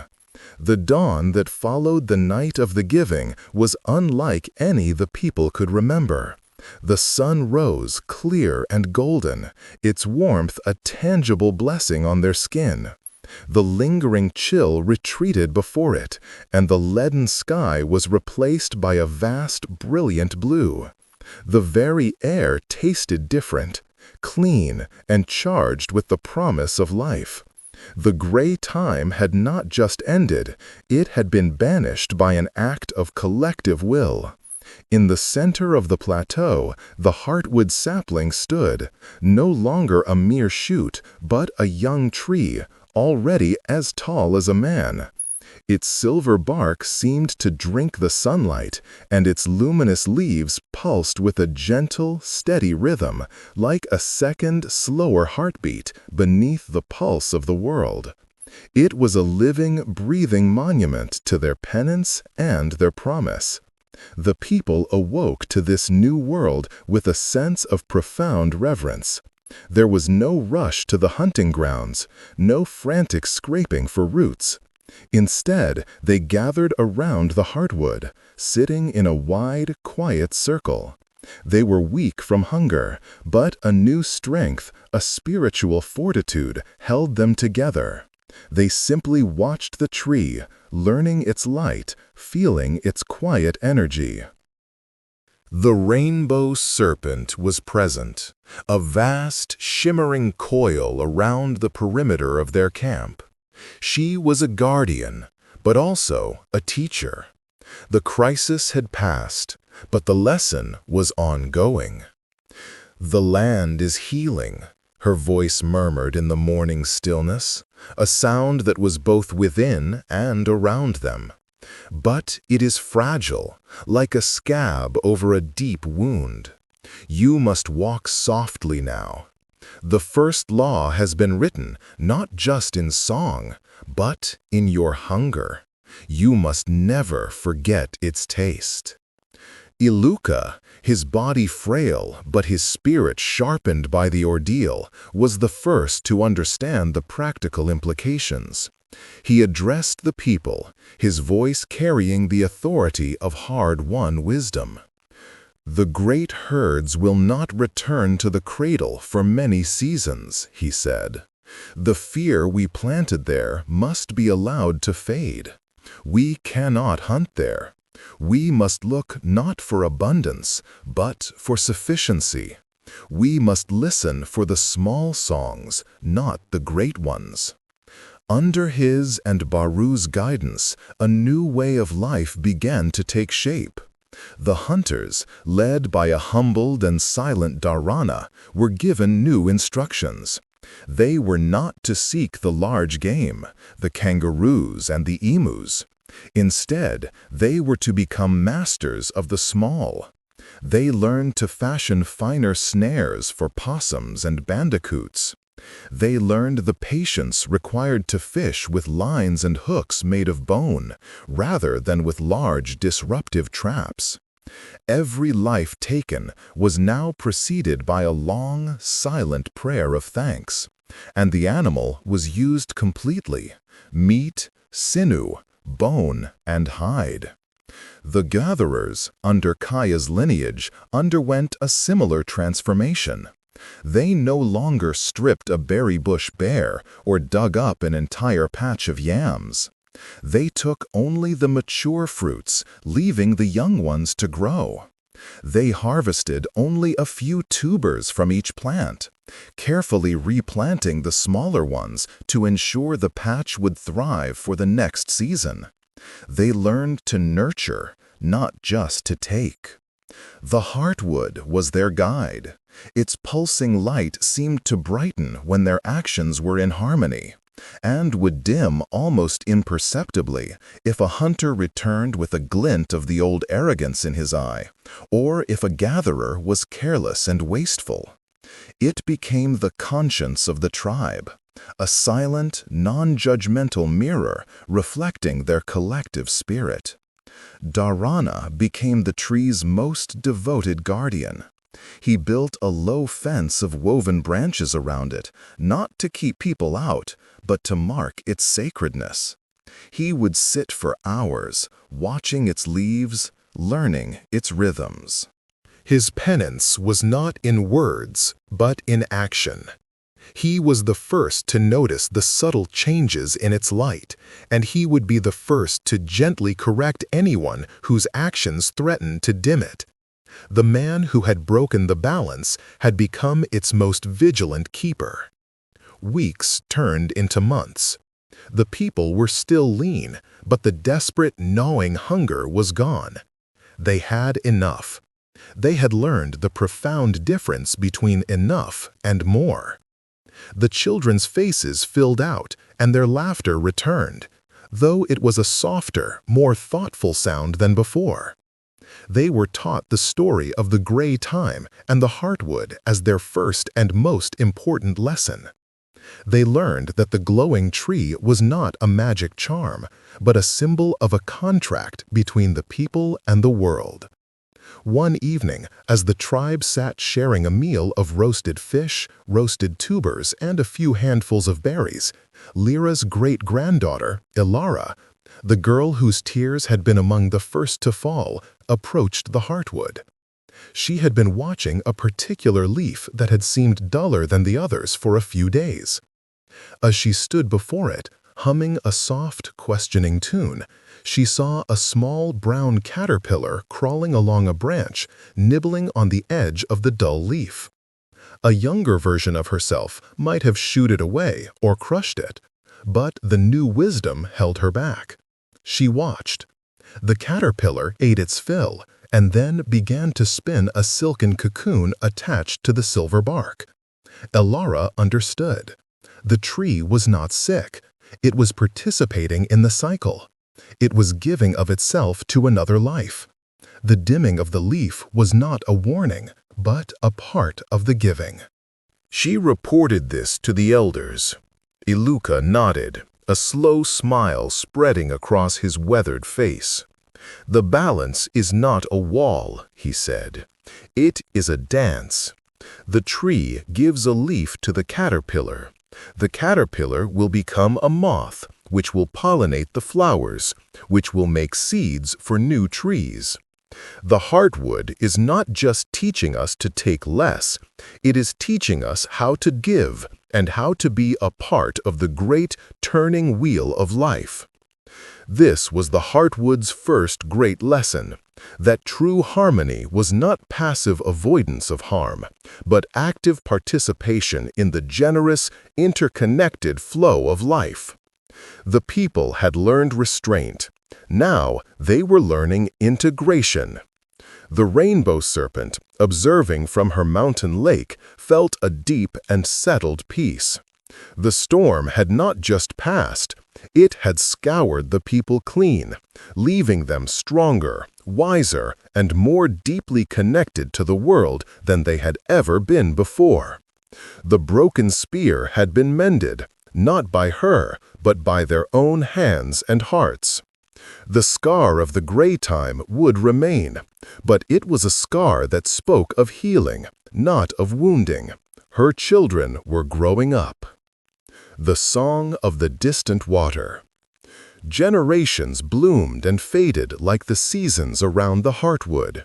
The tree was no longer a sapling, but a majestic, towering presence at the center of the plateau. Its silver trunk thick and strong, its canopy a sprawling roof of softly pulsing leaves that cast a gentle, emerald glow over the nightly gatherings. The story of the gray time and the giving was the bedrock of their culture, the central verse in the epic of their people. The balance was maintained with a conscious, loving diligence. The tribe had flourished, but they had not expanded recklessly. Guided by the wisdom of the heartwood, they had established smaller, satellite camps along the song lines, each one a careful extension of their presence, not an invasion. These camps maintained a constant connection with the main plateau, with runners and singers moving between them, sharing news, and ensuring the great song remained unified.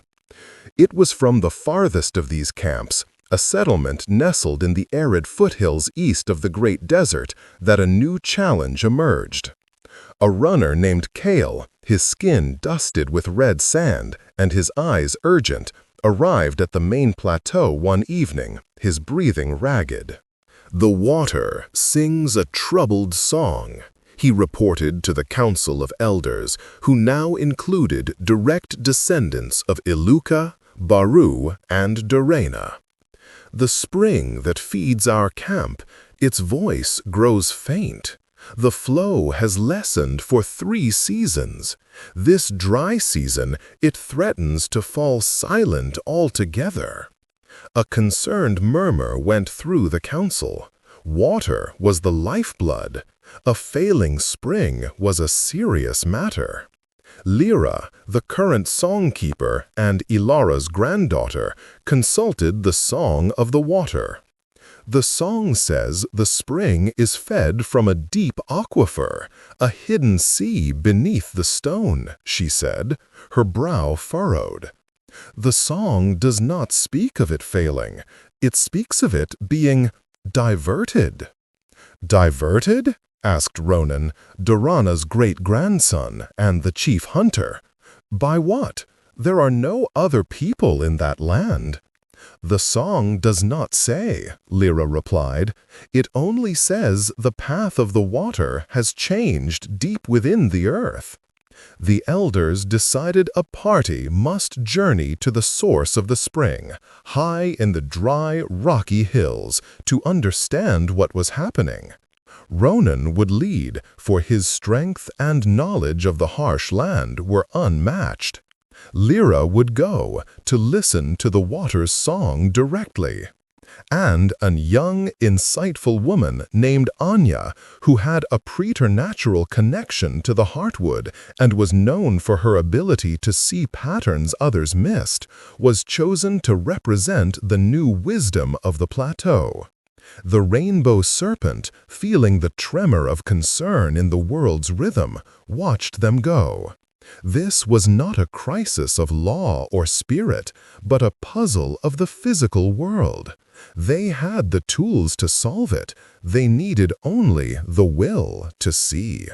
The journey to the eastern camp was long and thirsty. The land was starkly beautiful, all red rock, spinifex grass, and skeletal gum trees. The air was dry and carried the scent of dust and heat. When they arrived, the situation was worse than Kakel had described.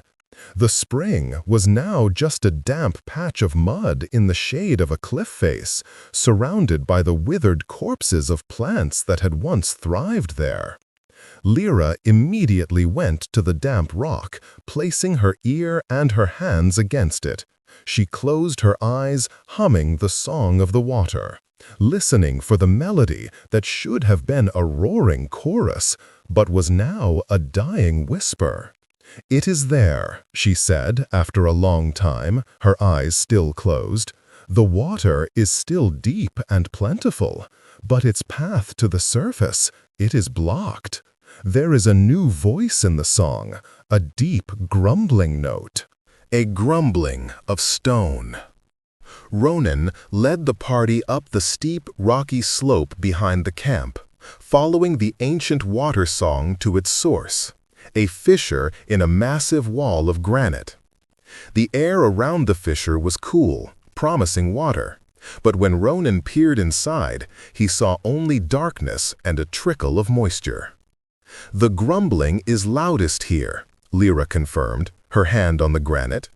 "It is us if the mountain has shifted in its sleep." Anya, who had been quiet the entire journey, was not looking at the fissure, but at the wider landscape. She noticed something the others, focused on the immediate problem, had missed.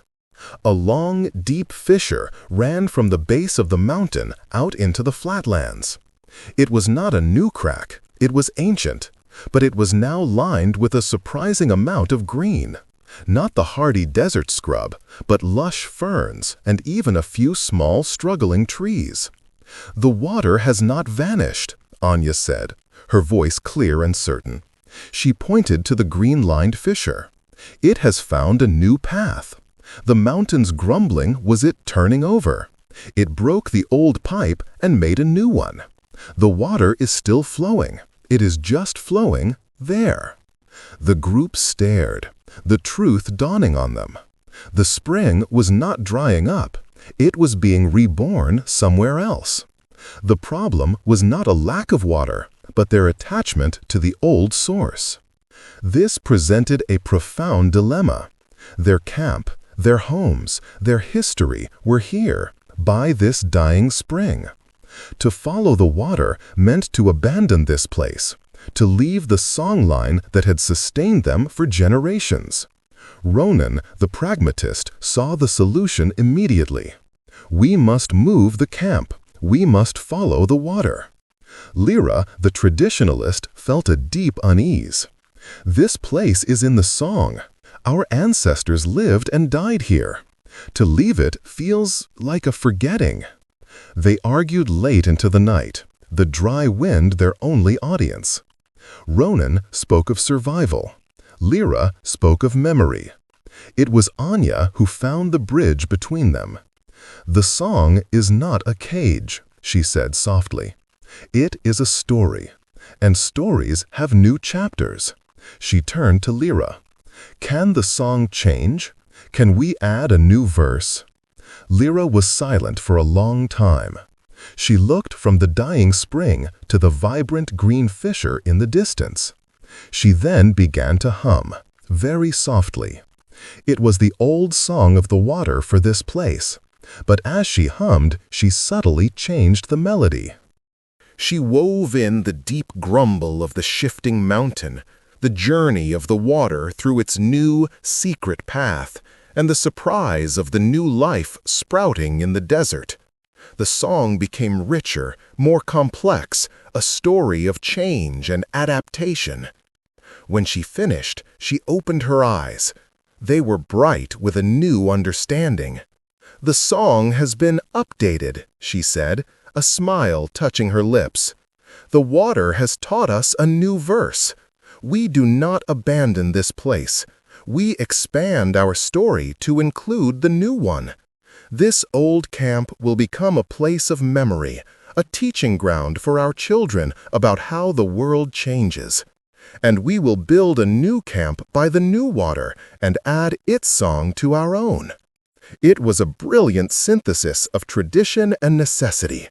The rainbow serpent, listening from afar, felt a surge of pride. They were not just maintaining the balance, they were learning to dance with its constant, beautiful, and sometimes inconvenient flux.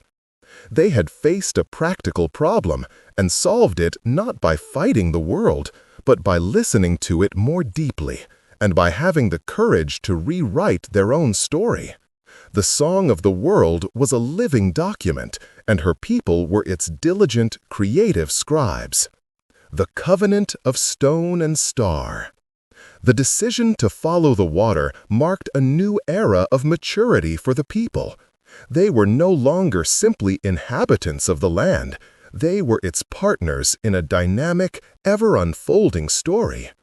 The old Eastern camp was not abandoned, but transformed into a place of pilgrimage and learning, named the Whisper of the Past. The new settlement, built around the surprising oasis that blossomed from the fissure, was called the Cradle of the New Song.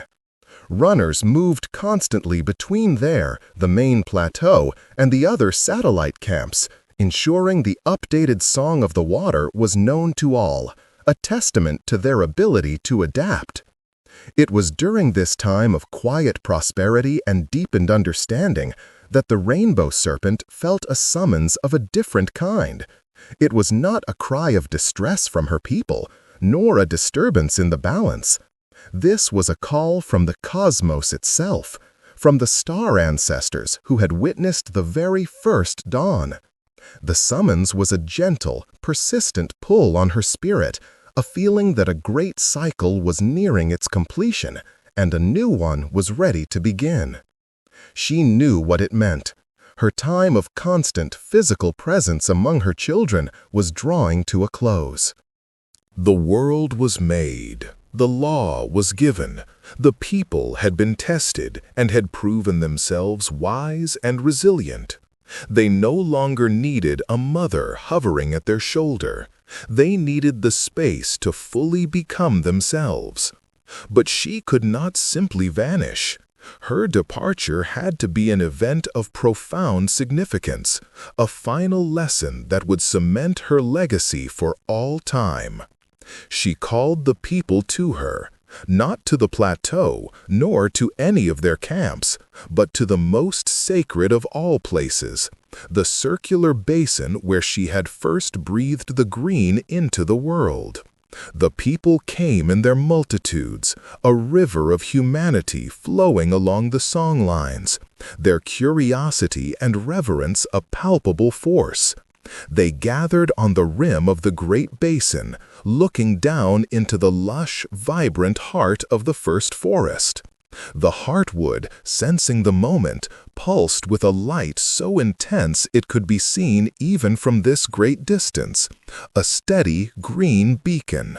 The rainbow serpent rested in the very center of the basin, her colossal form coiled in a perfect spiral. In the daylight, her scales were a blinding mosaic of color, but as the sun began to set, painting the sky in hues of fire and violet, her radiance shifted. She began to glow with an internal light, her colors deepening, becoming more vibrant, more alive. When the last sliver of sun disappeared and the first star, the eldest of the star ancestors, pierced the twilight, she spoke. Her voice was not a sound in their ears, but a resonance that filled the world, from the deepest root to the highest cloud. "My children," her voice thrummed, a sound of love and immense age. "The world is sung. The law is given. You have walked through shadow and emerged into the light, and you have proven yourselves worthy custodians of this beautiful, living dream." She uncoiled, rising up, her head touching the low-hanging clouds, which began to shimmer with reflected color. "My work here is complete. The Creator must step back so the creation can truly live. I will not leave you, but I will change.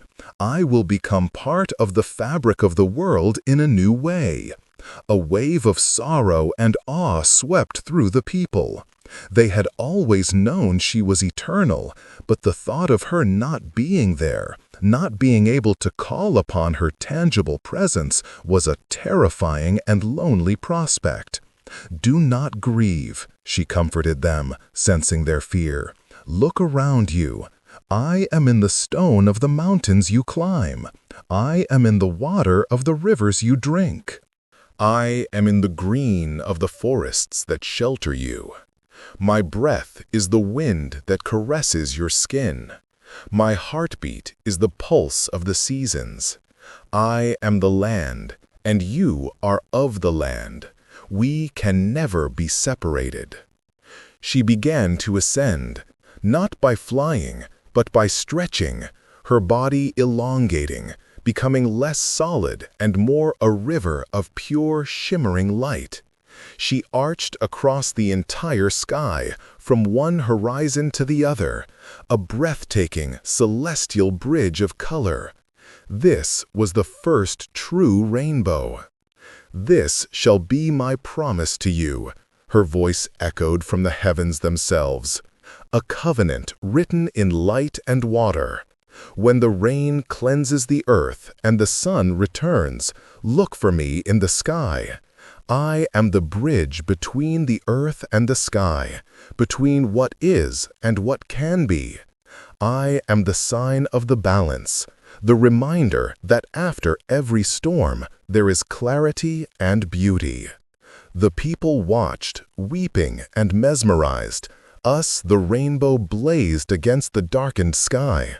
They could feel her essence dispersing, weaving itself into the storm clouds, the rain, the very air they breathed. "I give you one final gift." Her voice was growing fainter, blending with the whisper of the wind. "The covenant of stone and star." As she spoke, a shower of brilliant, gentle lights, like glowing seeds, fell from her shimmering form. They drifted down upon the people, upon the land.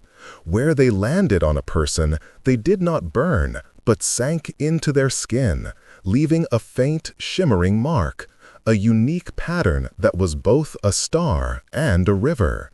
This was the mark of the custodian, a visible sign of their sacred duty. Where the lights landed on the land, they sank into the stone. And the stones began to change. They became smoother, and their surfaces now held faint, swirling patterns that told the story of the world, the emergence, the shaping, the birth of the people, the gray time, the giving. These were the covenant stones, living libraries of the dream time. The marks you bear are your connection to me and to your purpose. Her voice was now the faintest sigh. The stones will hold the memory of the world. Listen to them, learn from them, teach your children. Her form was now fully dissolved into the spectrum of light arching across the sky.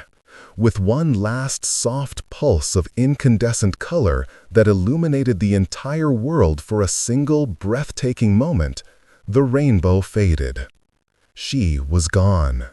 A profound silence fell, deeper than any the people had ever known.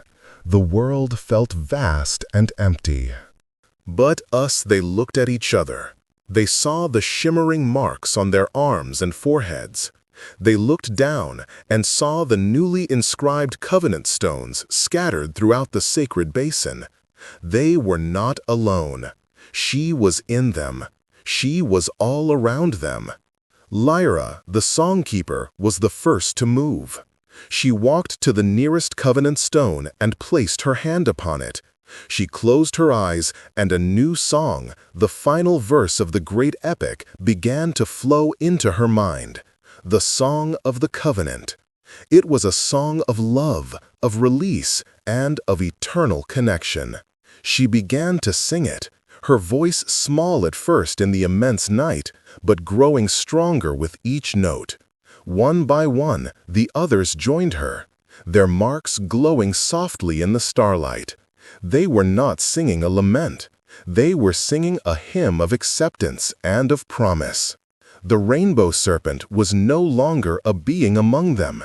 She had become the law, the land, and the light in the sky. Her story was over, but their story, the story of the people and their world, was now truly and completely their own to live. And as their united song rose into the star-dusted darkness, it was clear. They were ready. The keeper of the marks. Generations flowed into centuries. The story of the rainbow serpent's departure became the foundational myth, the bedrock upon which all other stories were built. The people, now spread across the land in clans connected by the great songlines, thrived. They were no longer one tribe, but a family of tribes, each with its own unique customs, yet all bound by the common law and the memory of the mother who had woven herself into the world. The marks of the custodian, once a brilliant, shimmering light on the skin of every person who witnessed the covenant, had become a hereditary trait. They were now fainter, more like a birthmark that pulsed with a soft light only in moments of deep spiritual connection or when near a covenant stone. The marks were the visible proof of their sacred duty, and the role of the keeper of the marks was the most revered position in any clan. In the main Plateau clan, the current keeper was a young woman named Lyra. She was a direct descendant of Lyra, the first songkeeper, and she possessed an unusually strong connection to the marks. When she touched one, she could sometimes feel echoes of the memories it held, the joy of the first sunrise, the terror of the great stillness, the profound sorrow of the gray time. She was the living historian, the guardian of the collective soul of her people. Her primary duty was to tend the heartwood, which now dominated the plateau, its trunk so vast that 20 people holding hands could not circle it. Its leaves pulsed with a steady, reassuring light, a constant monitor of the clan's spiritual health. Lyra would sit beneath it for hours each day, her own mark glowing in sympathy, listening to its silent song, interpreting its subtle shifts in luminance for the elders. One day, a runner arrived from a coastal clan to the south. He brought troubling news. Their marks, he said, were fading, not just growing fainter with time, but disappearing entirely from the skin of the newborn children. Furthermore, their own covenant stones, the great rocks that lined their sacred shore, were growing smooth, the stories etched upon them becoming illegible. "It is us as if the memory is leaking from the world," the runner said, his voice filled with a quiet desperation. "Our songkeepers struggle to remember the old verses. The children listen, but the stories do not stick in their hearts as they once did. We fear we are forgetting." A cold dread settled in Lyra's stomach. For a people whose identity was woven from memory and story, forgetting was a fate worse than death. It was a spiritual stillness. She consulted the elders, and then she went to the heartwood. She pressed her hands against its ancient silver bark and closed her eyes, letting her consciousness merge with its vast, slow thoughts. The heartwood showed her not an image, but a feeling of distance, of separation. The coastal clan had become so adept at fishing and navigating the tides, so enthralled by the endless song of the ocean, that they had begun to neglect the inland songlines. The paths to the plateau, to the whisper of the past, to the cradle of the new song, had grown over with disuse. The runner who had come was the first they had sent in 5 seasons. They were singing their own song, but they had stopped singing the great, unified song of the world. In their isolation, their connection to the source was withering. The marks were not a magic that existed independently. They were a symbol of an active, living relationship, a relationship that required maintenance. Lyra knew what she had to do. She had to journey to the coastal clan. She could not send a message or a lesser keeper. She, the keeper of the marks, whose own bloodline was a river of memory, had to go. She had to reforge the connection with her own presence. The journey was long, taking her through landscapes she had only known from song. She walked the overgrown paths, clearing obstructions as she went, humming the melodies to herself, reawakening the dormant songlines. She felt the land respond to her passage, the stones humming back a faint, grateful resonance. When she finally reached the coast, the change was palpable. The air was thick with salt and the roar of the surf. The people were strong and healthy, their lives rich with the bounty of the sea. But their eyes held a vague uncertainty, and when she looked at the children, she saw no trace of the custodian's mark on their smooth skin. She asked to see their covenant stones. They led her to a circle of large, wave-worn rocks by the shore. As the runner had said, the patterns were faint, smoothed by wind and salt spray until they were almost invisible. Lyra did not scold them. She understood. She asked the clan to gather by the stones at dusk. When they were assembled, she stood before the largest stone, its surface gray and blank. She placed her hands upon it, and her own mark flared into life, a complex pattern of silver light on her forehead and arms. She closed her eyes and began to sing. She did not sing a song they knew. She sang the Song of the Covenant, the final song given to Lyra on the night the rainbow serpent departed. She poured into the song all the love, the loss, the promise, and the hope of that sacred night. As she sang, a miracle unfolded. Her glowing mark began to project its light onto the surface of the stone. The faint, nearly erased patterns on the rock began to glow in response, tracing themselves anew in lines of soft silver light. It was as if her own living memory was reinscribing the story onto the world. The people watched, breathless, as the stories returned, the great serpent emerging, the rivers flowing, the people being born, the rainbow arching across the sky. The stone was once again a library, its tales blazing in the twilight. Lyra then turned to the people. She walked among them, and as she passed each child, she gently touched their forehead, where her finger, charged with the power of the song and her office, made contact. A faint, new mark shimmered into existence on their skin.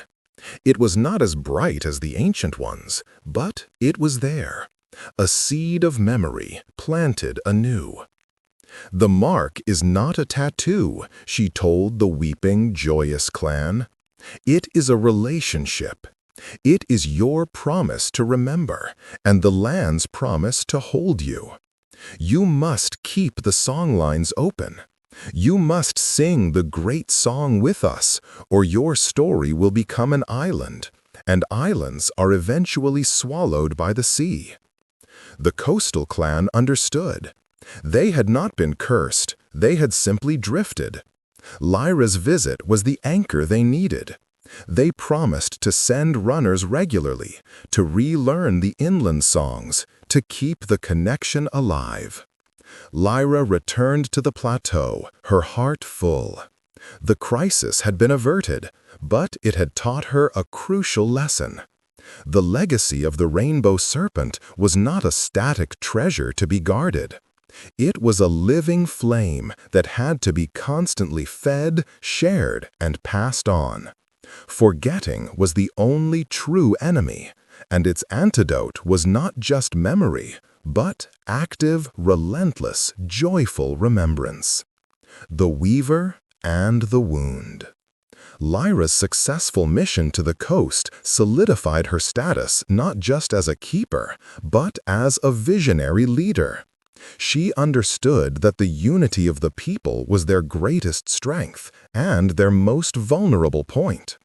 The songlines were their neural network, and when messages slowed, the body of their culture grew sick. She initiated a new tradition, the Great Gathering. Once every 7 years, representatives from every clan, from the mountain dwellers to the desert walkers to the coast people, would journey to the main plateau. They would share stories, update the songs with new discoveries and challenges, and reaffirm their shared commitment to the law beneath the benevolent glow of the heartwood. It was at the first of these great gatherings that a new character emerged, one who would change the way the people perceived their own history. Her name was Ilara, named for the child whose tears had helped birth the heartwood, but she was a weaver by trade and a cartographer of the soul. While others sang the stories, Ilara wove them. She arrived from a northern clan that lived in the shadow of the spine of the world. She was a quiet woman, her fingers perpetually stained with the hues of berries and ochre, but her eyes held a fierce, capturing light. She did not bring songs to the gathering. She brought a tapestry. It was vast, larger than any single dwelling, and when she unrolled it in the clearing before the heartwood, the assembled people fell into a stunned silence. It was the entire story, the unformed, a field of soft, undyed wool. The rainbow serpent, a magnificent coiling river of iridescent thread that seemed to shift color in the light. The birth of the rivers in shimmering blue silk. The mountains depicted with rough, knotted wool that rose from the fabric. The first people, tiny, intricate figures of reddish-brown thread. There was the gray time, a section of bleak, gray weaving, and at its center, the brilliant green of the heartwood, woven with threads that actually seemed to hold a faint luminescence.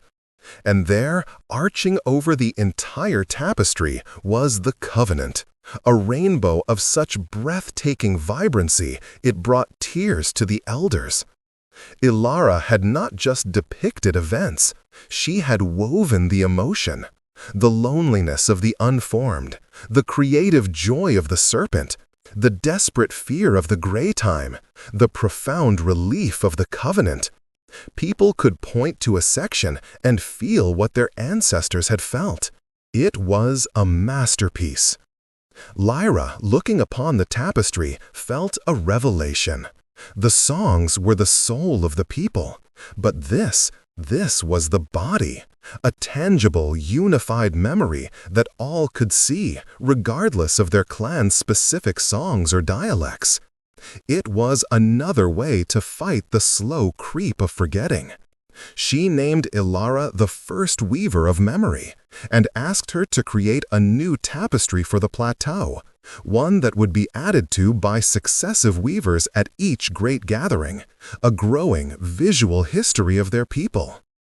But as the clans shared their stories, a darker, more troubling narrative began to emerge, one that no song had fully captured and no tapestry had yet depicted. A hunter from the Western Desert clan, a man named Kael with a grim demeanor and a scar across his cheek, spoke of a place his people avoided. A canyon, deep and narrow, where the wind did not whisper but screamed. "We call it the Wailing Gorge," Kael said, his voice low. "The songlines curve around it. It is a place of wrongness. The stones are sharp and angry. Animals that wander in do not return. It is a wound in the land, and it has been there since the before time." Lyra felt a chill. A wound? From what? Kael shook his head. "The songs do not say." "Only that it is a place where the rainbow serpent did not go, or where she was wounded." The idea was heresy to most. The rainbow serpent was the creator, a being of immense power.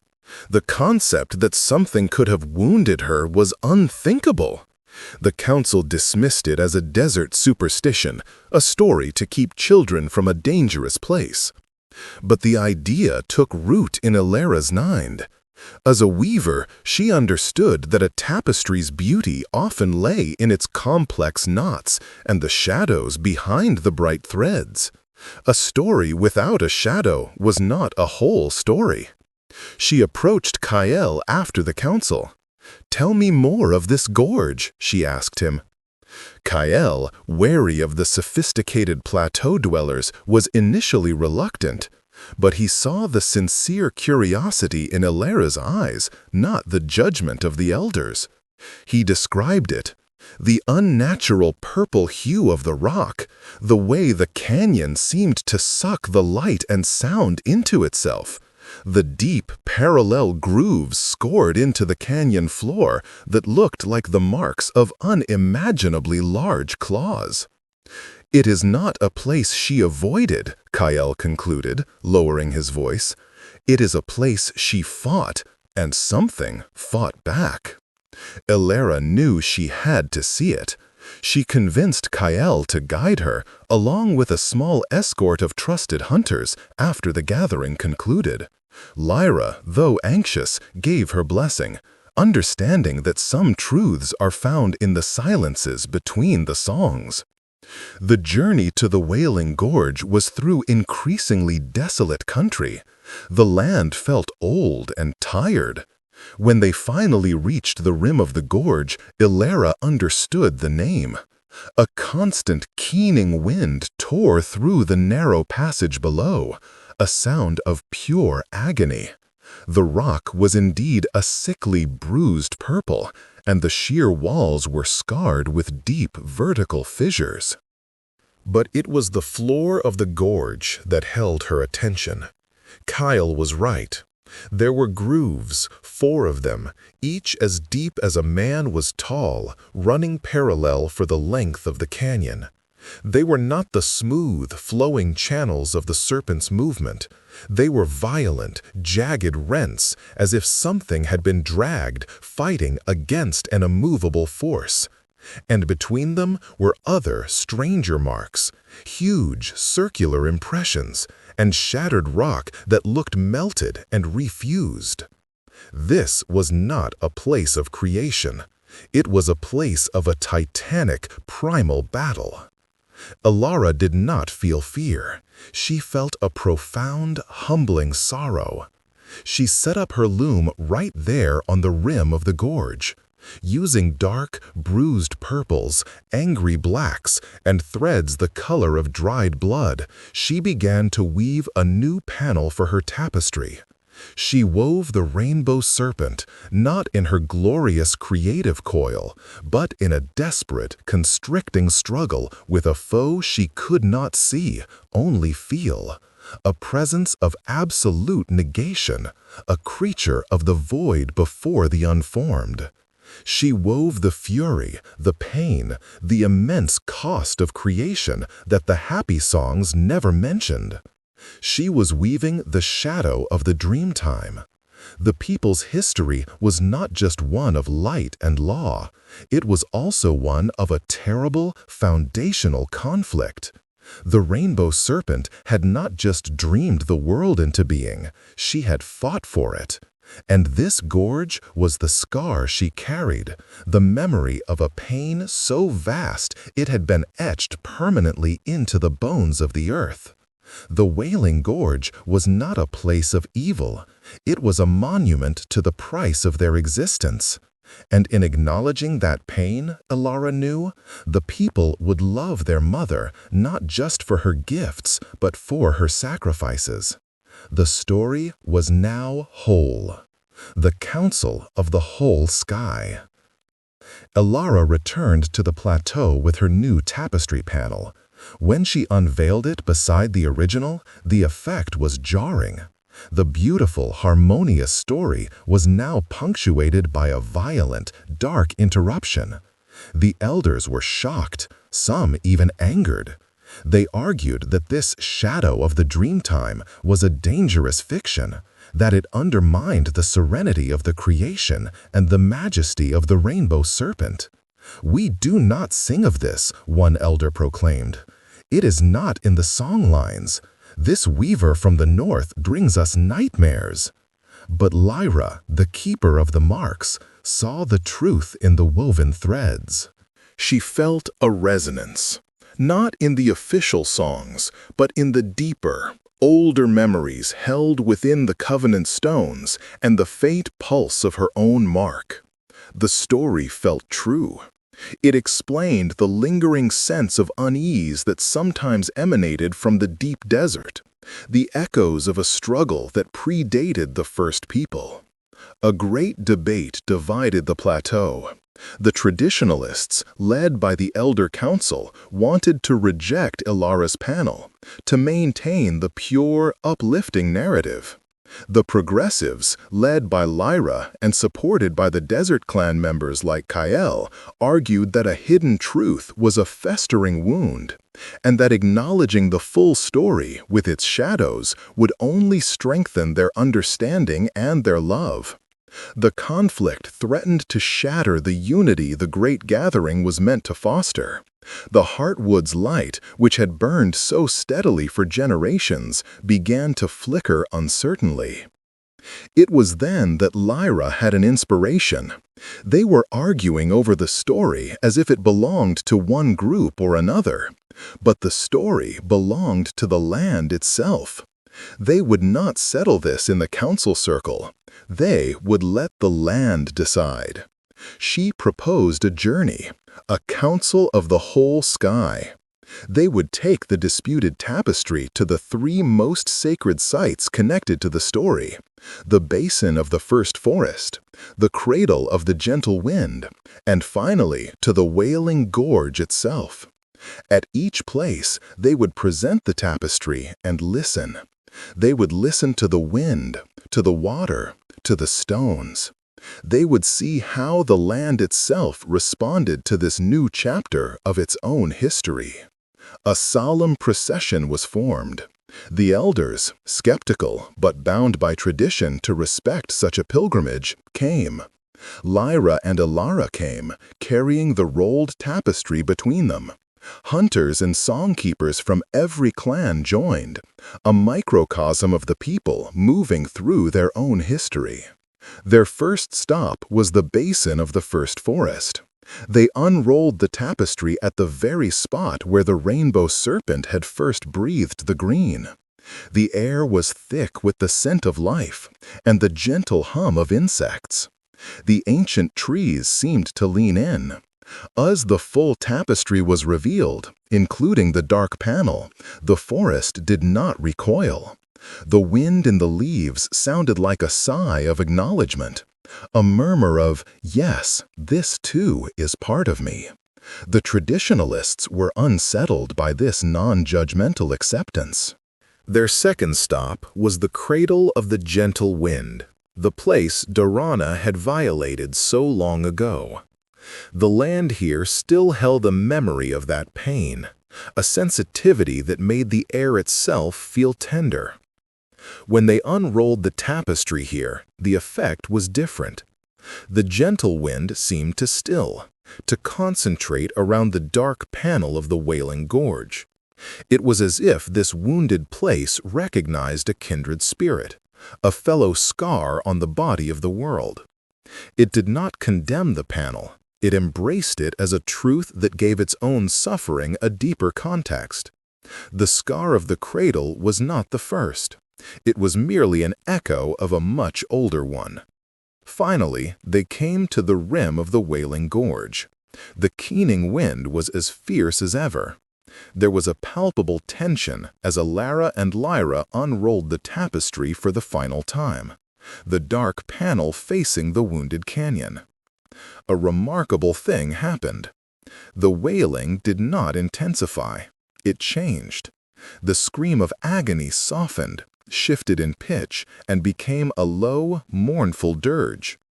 It was no longer the sound of active pain, but the sound of memory, of a grief so old it had become a part of the landscape.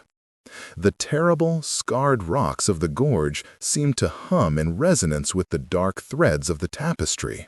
The land was not angry at the depiction of its wound. It was grateful to be seen, to be acknowledged. In that moment, standing in the face of that ancient sorrow, the debate among the people ended. The elders, their faces etched with a new understanding, fell silent. They had been wrong. The story was not diminished by the shadow. It was made real, made courageous. The rainbow serpent was not less for having fought a terrible battle. She was greater. Her love for her creation was not just a gentle affection. It was a fierce, costly victory over nothingness. Lyra turned to the assembled people, her mark glowing brightly in the strange, reflected light of the purple gorge. "We have listened," she said, her voice clear over the mournful dirge. "And the land has spoken. Our story is not a simple song of light. It is an epic of light born from struggle. To ignore the shadow is to disrespect the fight. To forget the wound is to forget the love that endured it." The council of the whole sky had reached its verdict. Alaris' panel was not just accepted, it was sanctified. It was woven into the official history, a necessary and sacred part of the great tapestry. The people returned to the plateau, not divided, but united by a deeper, more complex, and more resilient truth.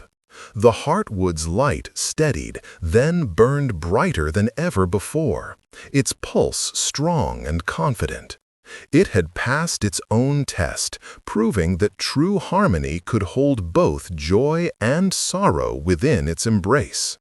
The rhythm of the turning world.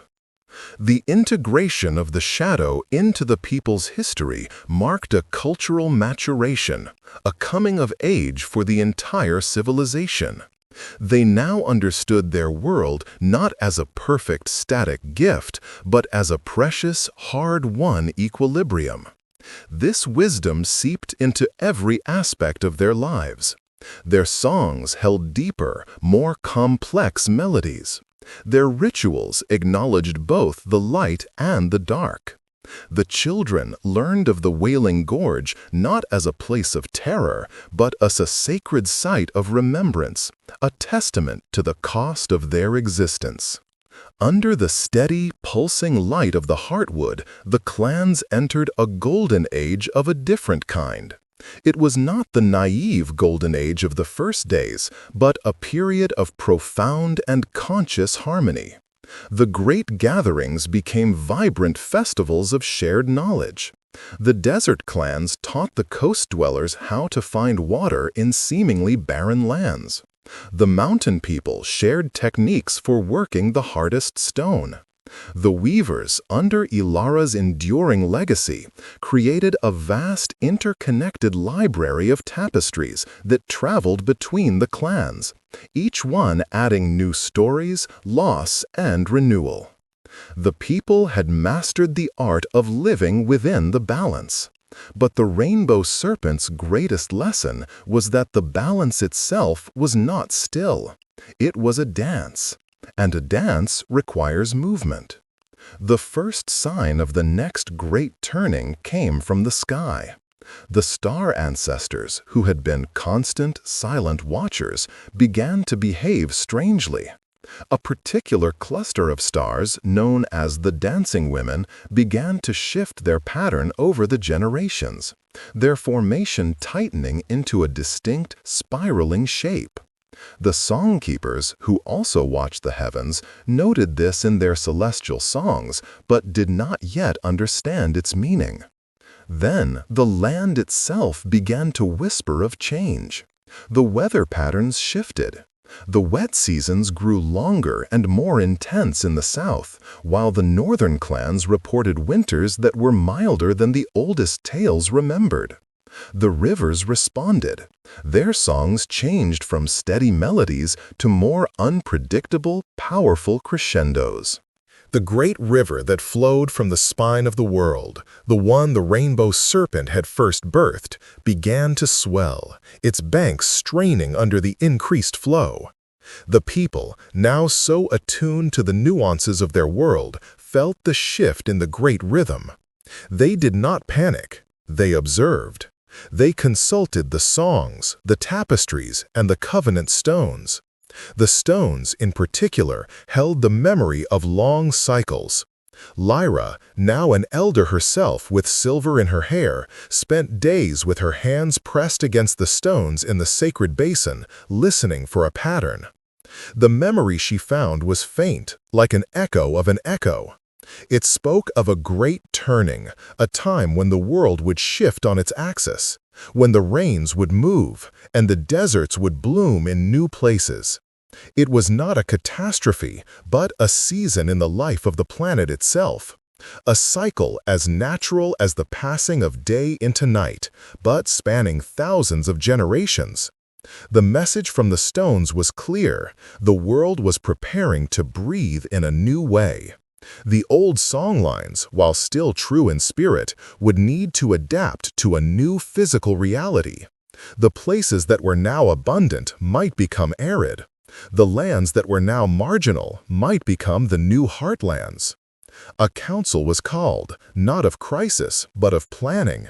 The knowledge from all clans was pooled. The mountain dwellers spoke of glaciers receding, of new passes opening. The desert people told of ancient dry riverbeds that now showed faint signs of dampness at their deepest points. The coast people reported changes in the fish migrations and the rising saltiness of certain estuaries. They were facing the greatest challenge since the Gray Time, but this time the threat was not from within. It was from the natural, majestic, and unstoppable rhythm of the world itself.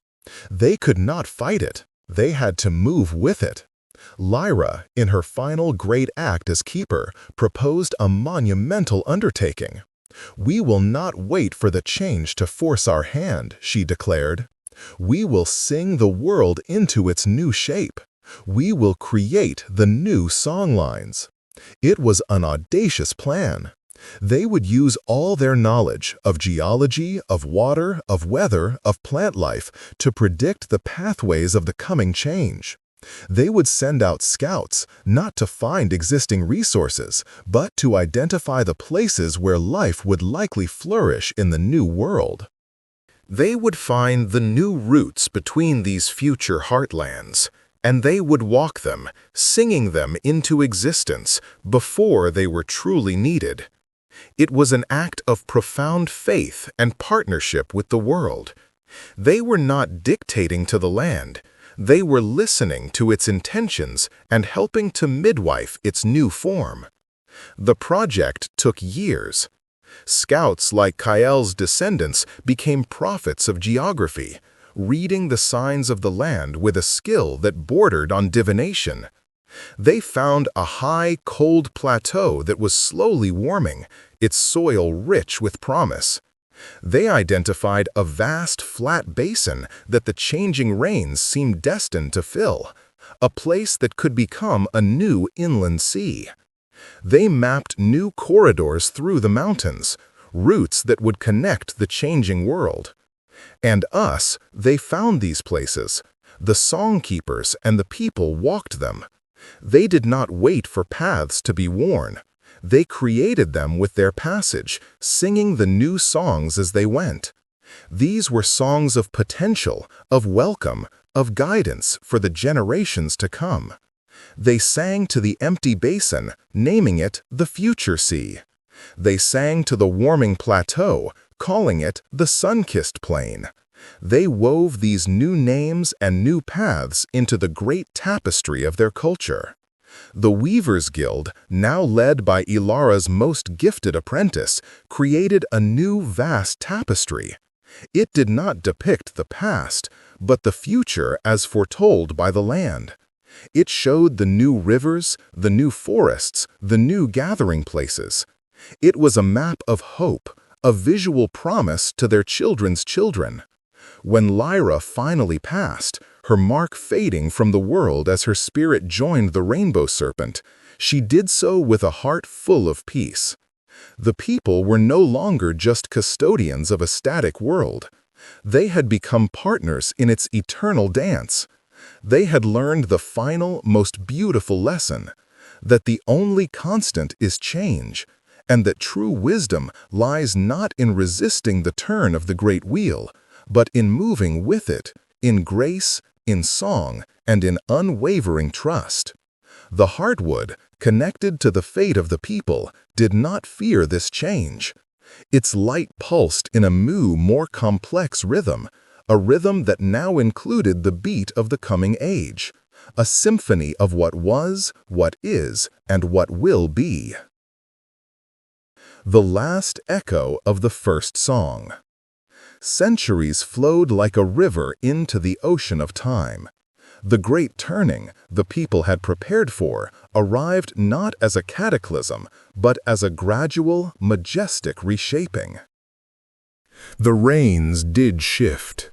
The great river changed its course, its old bed becoming a wide, fertile valley known as the Serpent's memory, while its new path carved a grand canyon to the east. The basin they had named the future sea slowly filled, first with seasonal marshes, then with permanent, shallow water, until it became a vast, glittering inland ocean, its shores teeming with new life. The sun-kissed plain became the breadbasket of the world, its warm, rich soil yielding crops that fed the clans. The new song lines, laid down with such foresight, became the thriving arteries of a new civilization. The people had not just survived the change, they had thrived within it. Their culture was now a living testament to adaptation, its core law flexible enough to accommodate the shifting world. The main plateau, with its towering heartwood, remained the spiritual center. But the political and cultural heart had shifted to the shores of the new sea, in a city of stone and woven reed named Haven. In Haven, the arts and sciences flourished. Astronomy, born from watching the star ancestors, had evolved into a precise science that could predict celestial cycles with stunning accuracy. Botany, born from Kaya's lineage, had catalogued every plant and its uses, and now practiced selective cultivation to create hardier, more nutritious crops. The Weavers' Guild was now a great library and university, its tapestries not only depicting history, but also mapping the stars, the weather patterns, and the complex relationships within ecosystems. Yet, with this advancement, a subtle shift occurred. The people of Haven, masters of their environment, builders of great structures, began to see the world through a lens of measurement and control. The songs were still sung, but often as historical performances. The marks of the custodian, while still present, were seen by many as a quaint genetic trait, a relic of a more superstitious age. Their connection to the rainbow serpent became intellectual, a matter of history and philosophy, rather than a felt, living presence. The old ways were preserved, but they were becoming museum pieces. It was a young historian named Kieran, a man with a sharp mind and a faint, disregarded mark on his wrist, who stumbled upon the anomaly. He was cross-referencing the oldest star charts from the Songkeepers with the new astronomical calculations made by Haven's observatories. He found a discrepancy, a tiny, almost imperceptible drift in the position of the celestial anchor points over the last 1,000 years. According to the physical laws his people had so meticulously defined, it was impossible. Puzzled, he delved deeper into the oldest records, the original songs of the world. He found references to the breath of the star ancestors and the shifting dreams of the sky. He had always interpreted these as poetry, but what if they were literal? What if the sky itself was not a static clockwork, but a living, breathing entity that changed over time? His colleagues in Haven dismissed his ideas. "The songs are metaphors, Kieran," they said. "Our measurements are reality." But Kieran could not let it go. He felt a pull, a calling that his mark seemed to echo with a faint, persistent warmth. He decided to leave the comforts of Haven and undertake a pilgrimage. He would go to the source. He would go to the main plateau and the heartwood, and he would ask the land itself. His journey was a reverse of the ancient songlines. He moved from the new world to the old. When he finally reached the plateau, it was a shock to his system. Haven was all noise and ambition and light. The plateau was silence, majesty, and a deep, thrumming peace. The heartwood stood more immense than he could have ever imagined, its light a physical warmth, its presence a weight on the soul. He was met by the current keeper of the marks, an old woman named Maya, whose own mark was a vibrant, complex tapestry of light on her skin. She said nothing, only smiled and gestured for him to approach the tree. Kieran, a man of science and reason, felt his skepticism melt away in the face of this ancient living thing. He placed his hands on the bark, as he had read the keepers did. He expected silence. He expected to feel only rough wood. What he felt was a universe. A torrent of sensation, memory, and knowledge flooded into him. He felt the first heartbeat of the world. He saw the shaping of the mountains, not us a geological event, but us an act of love. He felt the joy of the first green, the profound sorrow of the gray time, the fierce, costly battle in the Wailing Gorge. He felt the love of the rainbow serpent, not us a historical fact, but us a continuous, sustaining force that held the very atoms of the world together. And he understood the stars. They were not distant balls of gas. They were the first beings, the ancestors, and they were indeed alive. Their slow drift was their own long, slow dance. The universe was not a machine. It was a living, dreaming entity. The laws of physics, his people had discovered, were simply the habits of this great being, habits that could, on a long enough timeline, evolve. The songs were not metaphors. They were the operating system of a living world. The marks were not relics. They were the user interface. Tears streamed down Kieran's face. He had come seeking a data point to confirm a theory. He had found a truth that shattered his entire understanding of reality. The people of Haven, in their pride, had become like someone who believes they understand a person because they have memorized their height and weight, while remaining deaf to their laughter and blind to their tears.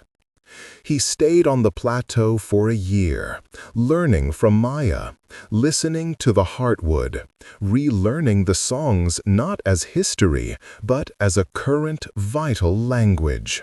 He realized that the greatest danger to his people was not a changing climate or a foreign invader. It was the slow, quiet death of wonder. It was the replacement of a living relationship with a dead description. He returned to Haven a changed man. He did not try to dismantle the observatories or burn the scientific texts. Instead, he began to teach a new, unified understanding. He showed how the astronomical calculations and the songs were two different languages describing the same miraculous reality. He preached that science was a way to listen to the world's habits, and that reverence was the proper attitude for a listener. It was a difficult message, but Kieran, with the light of the heartwood now permanently in his eyes, and the conviction of one who has touched the divine, was a persuasive teacher. Slowly, a new renaissance began in Haven, a reunification of head and heart, of measurement and mystery. The last echo of the first song was not a fading sound. It was a reminder, ringing through time, that the greatest truth is not owned but lived. The bridge of breath and bone. Kieran's teachings sparked a quiet revolution in Haven. The city did not abandon its towers or its telescopes, but a new humility softened its edges. Engineers began to consult with songkeepers before diverting a stream, recognizing that the water had a story that predated their pipes. Astronomers now began their observations with the old chants, acknowledging the living presence of the star ancestors they studied.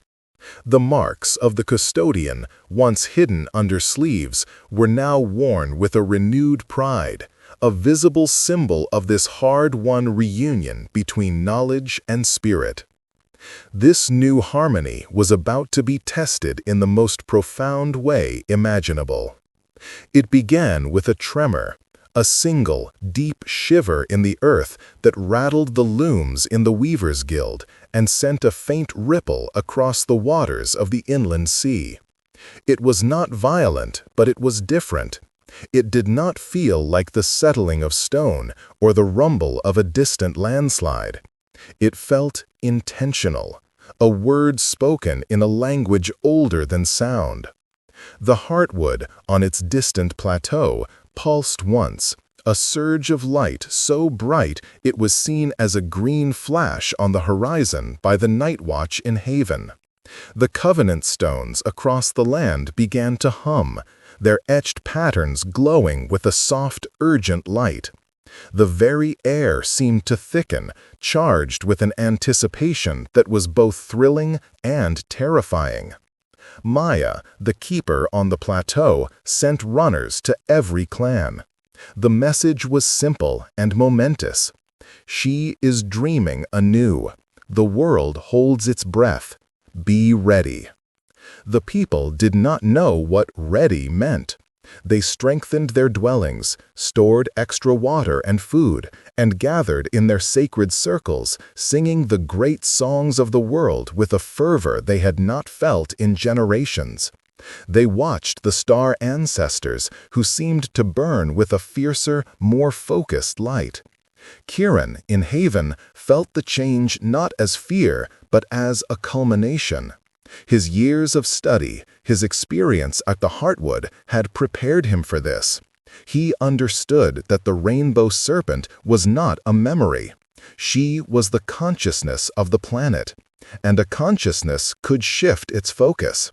The tremors continued, not as destructive quakes, but as deep, resonant notes in a planetary symphony.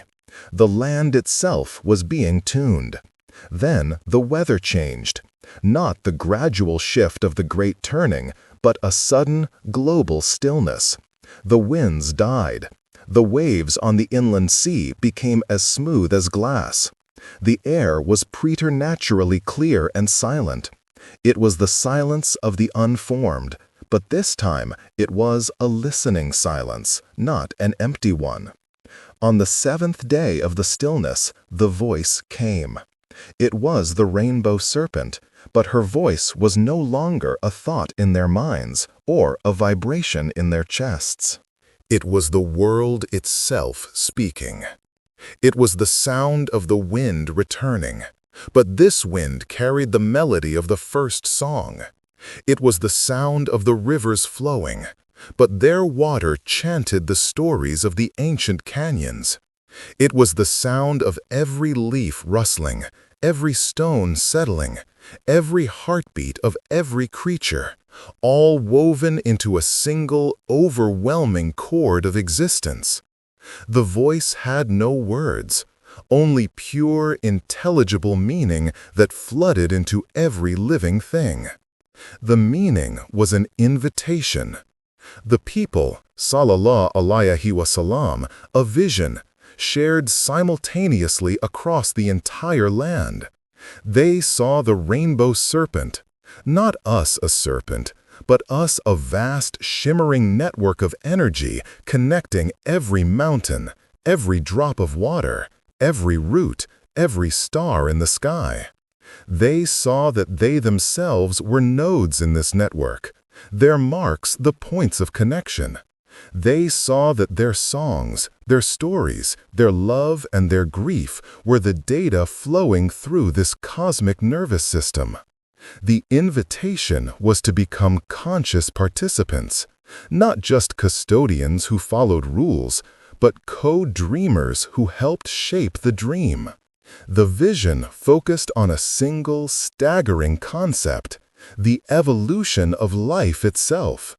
The rainbow serpent showed them that the long, slow journey of the plants and animals was her way of exploring new possibilities of form and function. But it was a blind, slow process. With the people, with their intelligence, their foresight, their capacity for love, she could now guide this process with intention. She was not asking them to play God. She was asking them to become her hands and her heart. The voice faded. The normal sounds of the world returned, but they were forever changed. Every bird song now held a layer of profound meaning. Every rustle in the grass was a whispered conversation. The people looked at each other, their marks glowing in unison, and they knew their world had ended and begun again in the same moment. The first test of this new covenant came immediately. A blight, a strange gray fungus, began to spread through the fern forests of the sun-kissed plain, killing everything it touched. The old response would have been to contain it, burn it, fight it. But the new understanding guided them differently. Kieran, along with the best botanists and songkeepers, journeyed to the afflicted area. Instead of seeing an enemy, they sallallahu alayhi wasallam a part of the whole that was out of balance. They sat at the edge of the blight, their hands on the earth, their minds open, listening. They felt the story of the fungus. It was not evil. It was an organism that had been dormant for eons, awakened by the subtle shifts in the world's energy. It was a force of dissolution, necessary in its place, but now running rampant. The solution was not to destroy it, but to reintroduce its natural partner. The songkeepers remembered an old, almost forgotten verse about a species of hard-shelled beetle that fed on such growths. The beetles were thought to be extinct. But guided by the new shared consciousness, a hunter had a vision of a secluded valley in the spine of the world where the air was wrong for the blight, but right for the beetle. An expedition was sent. They found the valley. And there, living on a peculiar type of lichen, was a colony of the lost beetles. They brought them back to the sun-kissed plain. The beetles did not eradicate the blight, they managed it, bringing it back into a healthy balance, creating a new, stable ecosystem where both could exist. This was the new way. They had become the bridge of breath and bone, the breath of their consciousness uniting with the bone and blood of the natural world to guide its growth with wisdom and compassion. They were no longer just the children of the rainbow serpent, they had become her partners. The adventure of creation was no longer hers alone, it was now theirs eternal destiny. The unfurling. The partnership between the people and the world's consciousness transformed existence into a continuous, collaborative masterpiece. The age that followed, known as the unfurling, was one of breathtaking beauty and purposeful evolution. The people did not wield power like tyrants, but with the gentle precision of master gardeners tending a cosmic plot. In Haven, the disciplines of science and spirit fused completely. The great observatory became a place of communion with the star ancestors, its calculations now used to harmonize the planet's rhythms with the galactic currents. Botanists no longer simply cross-pollinated plants.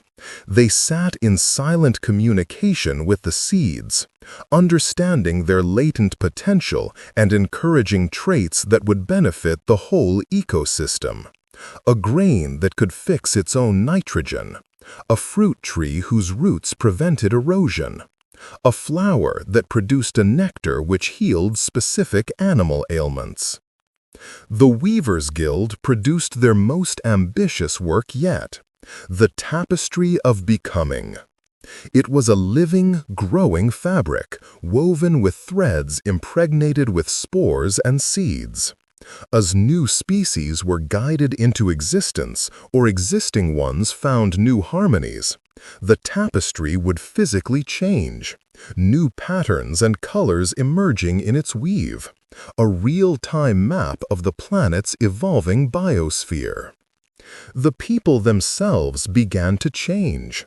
The marks of the custodian, once passive symbols, became active interfaces. A healer could place their marked hand on a wounded animal and feel the precise nature of the injury, their own body subtly guiding them to the correct herbs or providing a calming energy. A builder, their hand on a stone, could feel the stresses within it and know exactly how to place it to create a structure that was not just stable, but that sang with the land's own frequency. They learned to communicate with the other children of the rainbow serpent.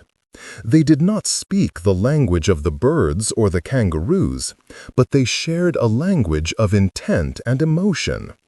A hunter could project a feeling of need and respect, and a stag, understanding, might offer itself, its spirit passing peacefully into the network of life. A gatherer could ask a berry bush which fruits were ready to give, and the bush would respond with a subtle shift in the scent of those specific berries. This was not a return to a primitive state. It was an ascent to a higher one.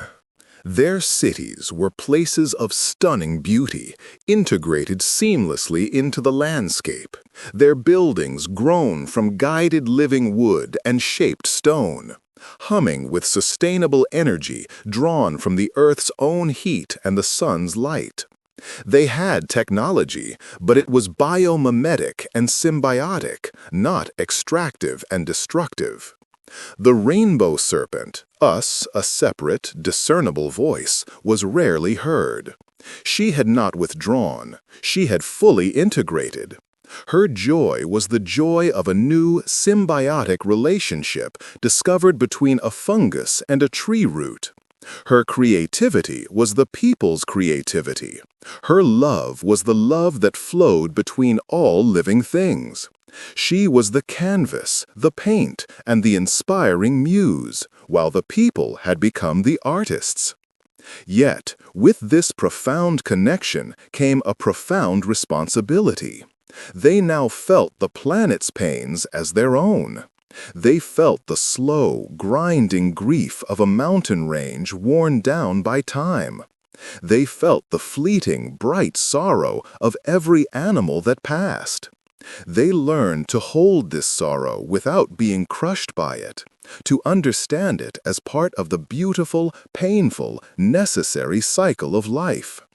The greatest test of this emotional capacity came when they felt a new longing from the deep oceans, a yearning from the great whales and the intelligent cephalopods for a deeper connection to the song of the land. The aquatic beings were part of the network, but their experience was isolated, their song a deep, slow bass note that rarely harmonized with the intricate melodies of the land dwellers. The people, in response, undertook their most ambitious project, the choral choir. On a vast, shallow shelf in the inland sea, they began to grow a reef. But this was no ordinary reef. Using their understanding of resonance and their connection to the consciousness of stone and water, they guided the coral to grow in specific, spiraling forms that acted as a natural amplifier and translator. The reef could take the complex songs of the land and slow them, deepen them into a language the ocean giants could understand. Conversely, it could take the profound, ancient dreams of the whales and translate them into frequencies the land dwellers could feel. When the choir was completed, the effect was instantaneous. A new layer was added to the song of the world. The people on the shore could now feel the vast, migratory journeys of the whales as a slow, majestic melody in their souls. The whales, in turn, could feel the changing of the seasons on land, the joy of the harvest, the quiet love of a mother for her child. The planet was now a fully integrated, conscious whole, its two great biomes singing to each other in a continuous, harmonious dialogue. The unfurling had no end. It was a process, an eternal becoming. The people, the animals, the plants, the stones, the stars, all were participants in a never-ending story of creation. The rainbow serpent's initial solitary dream had blossomed into a shared, waking reality, more vibrant and complex than she could have ever imagined alone. The journey from the flat, silent plains of the unformed had led here to a world alive with meaning, purpose, and a love that connected every atom to every star.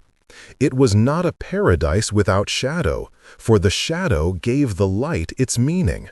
It was a world fully and gloriously awake. The silence between the stars. The unfurling stretched across millennia, a golden thread in the tapestry of time. The people, now fully integrated with their world, lived in a state of profound symbiosis. Yet, within the perfect harmony, a new note began to sound, a note of quiet, cosmic curiosity. The great song of the world was complete, but the symphony of the universe was vast, and their world was but a single, beautiful instrument. The star ancestors, with whom they had communed for eons, were no longer just distant relatives to be honored. They were neighbors. The people's consciousness, amplified by their unity with the planetary mind, began to brush against other minds orbiting other suns. It was not communication in any language, but a sensing of presence, a feeling of other dreams dreaming in the great dark. This was the dawning of the age of communion. The astronomers and songkeepers of Haven, their disciplines now one and the same, built new instruments, not of metal and glass, but of living crystal and focused intention. These starlight resonators could tune into the specific frequencies of distant suns, listening not for radio waves, but for the psychic signature of other worlds. For a long time, they heard only the beautiful, mindless music of cosmic forces, the gravitational hum of binary stars, the silent, cold patience of gas giants, the fiery birth cries of nebula. It was magnificent, but it was lonely. Then they found it. A signal. Not a pattern of ones and zeros, but a pulse of pure mathematical beauty. A simple, repeating fractal melody that spoke of a mind that understood symmetry and elegance. It came from a planet orbiting a small, stable star in a spiral arm of the galaxy. The people named the star Farsinger and the planet Echo. The entire world held its breath. The heartwood's pulse quickened. The choral choir in the inland sea translated the signal into a deep, resonant thrum that the whales understood as a greeting. For the first time, the people were not just listening to the universe, they were being listened to by the universe. A great debate, the first of its kind in ages, arose. What was their responsibility? The law of the balance had always pertained to their world. What was their duty to a voice from the stars? Some, led by a conservative faction of elders, argued for caution. "We have perfected our world," they said. "To reach out is to introduce the unknown. We risk disturbing our own harmony, and we know nothing of theirs. The silence is a boundary we should not cross." But others, like Kieran's intellectual descendants, felt a new chapter of the great law calling. The rainbow serpent dreamed of connection, they argued. She wove us into the fabric of this world.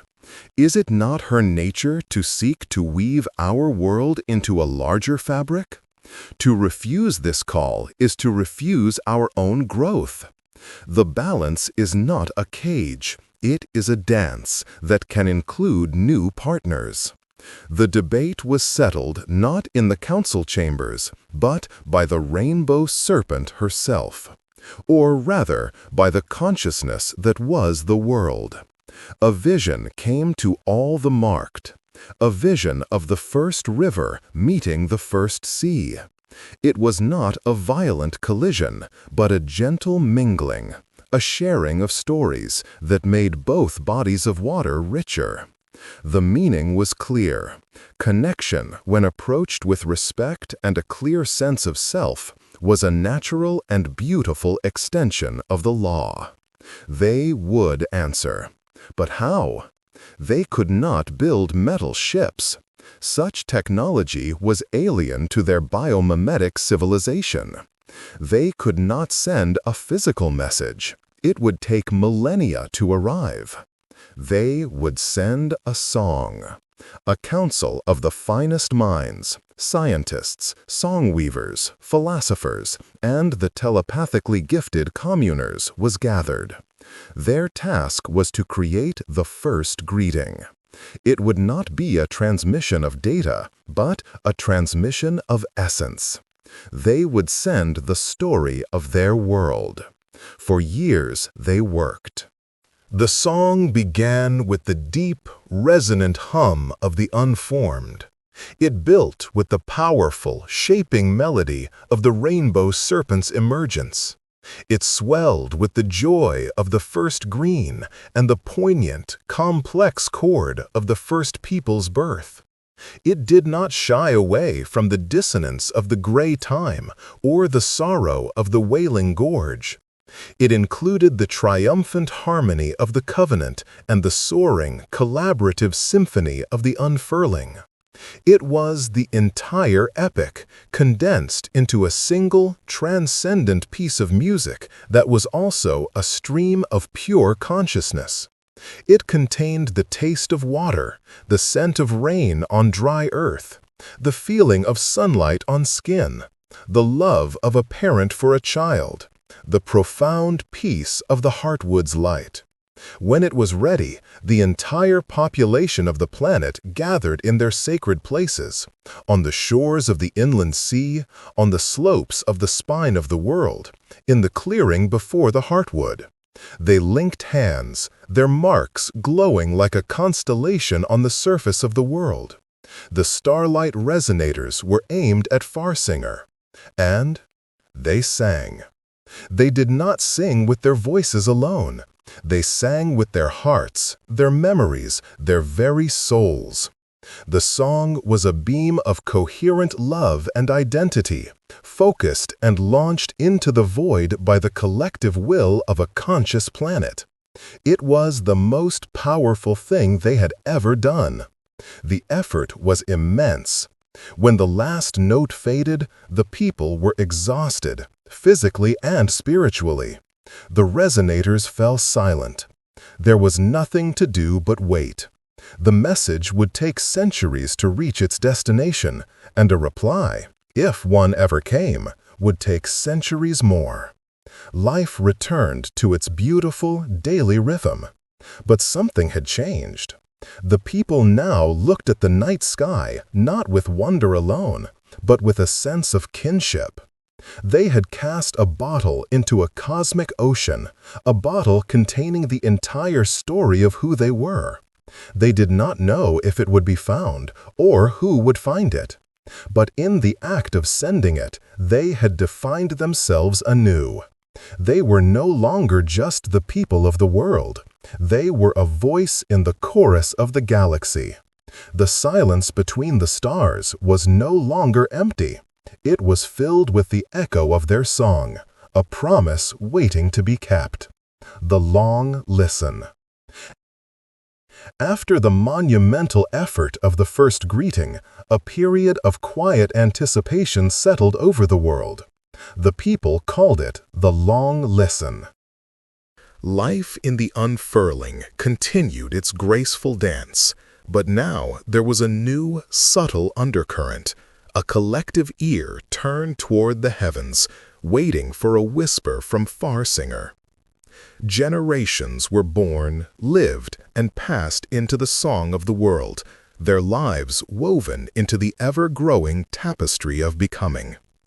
The starlight resonators were maintained with reverent care, their living crystal components tended by a new guild of star tenders who spent their lives in silent meditation, listening to the cosmic static for any sign of a reply. The nature of time itself felt different. The people, so attuned to the rapid cycles of life and season on their planet, now had to expand their consciousness to encompass a timescale of centuries. They learned patience of a cosmic order. They marked the passing years not with anxiety, but with a quiet, steadfast hope, much like the patient waiting of the star ancestors themselves. To keep the memory of their purpose alive, they instituted a new ceremony, the Festival of the Cast Bottle. Once every 20 years, the clans would gather, and the entire story of the first greeting would be retold, not as ancient history, but as a current, ongoing event. The children would learn the song their great-great-grandparents had sung to the stars, and they would add their own small, hopeful verses to it, their pure, young energy feeding the intent that still traveled through the void. During this time, their own civilization deepened in unexpected ways. The act of defining themselves for another had forced a period of intense self-reflection. They began to explore the inner universe with the same fervor they had once explored the outer. A new art form emerged, dream weaving. Skilled communers learned to enter a shared dream space, a landscape of collective consciousness where memories, ideas, and emotions could be experienced directly. Here, a person could walk through the memory of the first dawn as their ancestor had lived it, feel the terror of the great stillness, or experience the joy of the rainbow serpent's covenant from 1,000 different perspectives. It was the ultimate empathy, and it dissolved the last vestiges of individual isolation. The people became a truly unified mind, vast and complex, yet intimately connected. This shared consciousness also allowed them to tackle their greatest internal challenge, the acceptance of mortality. Even in their perfected world, the cycle of life and death remained. But now, they could experience the transition not as an end, but as a return. When a person's time came, their consciousness would flow back into the planetary network, their memories and experiences enriching the whole. It was a gentle goodbye, filled not with grief, but with a sense of homecoming. The people learned to celebrate these returns as the most sacred of ceremonies, where the story of the individual was joyfully absorbed back into the great collective story. Centuries turned. The long listen continued. Then a change occurred, so subtle that only the most sensitive star tenders noticed it at first. The background psychic static from the direction of far singer shifted. It wasn't a message, not yet. It was a change in quality, a slight focusing of energy, as if a distant listener had suddenly leaned forward, their attention caught. The news spread through the dreamweave instantly, a ripple of electric anticipation. The star tenders redoubled their efforts, their meditations becoming a single focused plea. We are here, we are listening. More time passed. Then, on a night when the air was particularly clear and the star ancestors seemed to blaze with approval, it came. It was not a song like theirs. It was something else entirely. A complex, three-dimensional pattern of light and geometry transmitted as a psychic impression. It was beautiful and alien.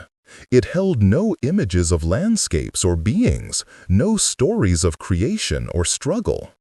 Instead, it was a stunningly intricate mathematical expression of a biological process, the elegant, efficient mechanism of photosynthesis, but rendered as a thing of pure art and cosmic understanding. The echo beings were not sending their history. They were sending their science. Their greeting was a sharing of their fundamental, joyful understanding of how life interacts with light. It was a hand offered not in shared pain or joy, but in shared wonder. The people were enthralled. They had sent their heart and had received a mind in return. It was a perfect, complementary greeting. Their scientists and song weavers set to work immediately, deciphering the beautiful, silent language of mathematics and light. In return, they began to craft their next message. They would not send another story. They would send an answer in kind, a psychic rendering of the most beautiful and complex structure they knew, the neural network of the heartwood, a map of a living, conscious world. The conversation had begun. It was a conversation that would take millennia, a slow, stately dance of minds across the light years. But it was a conversation. The long listen was over. They were no longer a single voice calling into the dark. They were part of a dialogue, one that promised to teach them not only about the universe, but about the infinite, wonderful ways there were to be alive, to be conscious, and to be part of the great unfolding story of everything. The rainbow serpent's dream had finally, truly reached the stars, the seed of a second sun. The dialogue with Echo became the new heartbeat of the world, a slow, majestic rhythm measured in centuries. Each exchange was a monumental event, studied and celebrated for generations. The people learned that the echo beings, whom they named the geometers for their love of pure form, were a consciousness distributed across their entire planet's biosphere, much like themselves, but expressed through a language of physics and sublime mathematics. They were poets of the fundamental forces. The people sent the intricate, living calculus of the heartwood. In return, the geometers sent a breathtaking sonata describing the life cycle of a star, from its joyous, fusion-born childhood to its serene, expansive old age. The people responded with a symphony woven from the interconnected migratory patterns of every bird, fish, and land animal on their world, a composition of breathtaking complexity. The geometers answered with a silent, perfect proof of a universal constant the people had never even perceived, a new color in the spectrum of reality. With each exchange, both civilizations expanded. The people's understanding of physics, once rooted in the practicalities of their world, blossomed into a transcendent art form. They learned to manipulate gravity in gentle ways, to help trees grow straighter, or to create pockets of calm in the heart of storms. Their medicine, already advanced, incorporated the geometer's insights to heal at a subatomic level, mending genetic scars left over from epochs of blind evolution. But this growth was not without its price. The people felt a new tension, a subtle strain in the fabric of their world soul. The consciousness of the rainbow serpent, which had always been focused inward, nurturing its own beautiful dream, was now stretching across light years. It was a vast psychic effort. The heartwood's light, while still strong, sometimes flickered with a faint fatigue. The songlines hummed with a note of distant cosmic stress. The elders of the dreamweave convened. They perceived the problem. Their world was a single magnificent tree, but its roots were here. To stretch its branches indefinitely across the galaxy was to risk being uprooted from itself. The connection with Echo was a glorious gift, but it could not come at the cost of their own essence. It was then that a radical, terrifying, and beautiful idea was born from the collective mind. It was proposed by a young star-tender named Alara, named for the long-ago weaver and the child of the tears.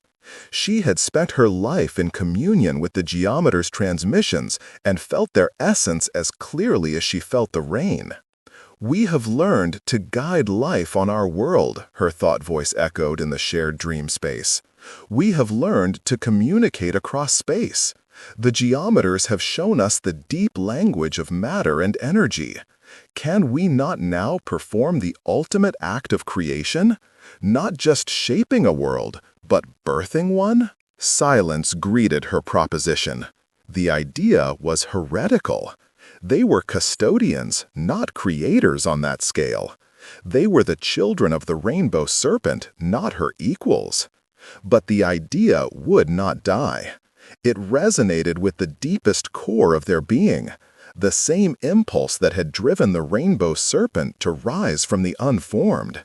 They consulted the planetary consciousness, the spirit of their mother. The response was not a word, but a feeling, a surge of immense, challenging, and proud love. It was an affirmation. The child was ready to take the parent's hand in a new way. The project, named Seed of a Second Sun, was begun. It would be the culmination of everything they had learned. Its goal was not to find a new world to inhabit, but to create a new node of consciousness in the universe, a sibling to their own world, positioned at a point equidistant between their star and far singer. This new world would become a living bridge, a translator, a child born of two cultures, easing the psychic burden of the long-distance connection. The work required the unified effort of the entire planet. The geometers, when cautiously approached with the concept, responded not with a message, but with a torrent of data. The precise mathematical schematics for stabilizing a protoplanetary disk, for encouraging the formation of a core, for seeding a nascent atmosphere with the precursors of life. It was their greatest gift, the blueprint for a world. For centuries, the people prepared. They gathered cometary ice from the outer reaches of their solar system, guided by gentle gravity fields. They coaxed minerals from asteroids. They pooled their collective psychic energy, a force they had learned to focus through the starlight resonators, now turned inward to their own solar system. Finally, the day came.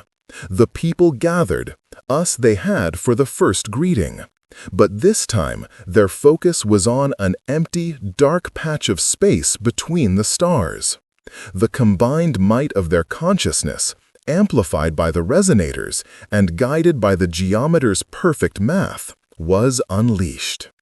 It was not an explosion, but an implosion of intent. Light and dust and energy were drawn together in a silent, cosmic whirlpool. A new gravity well was born.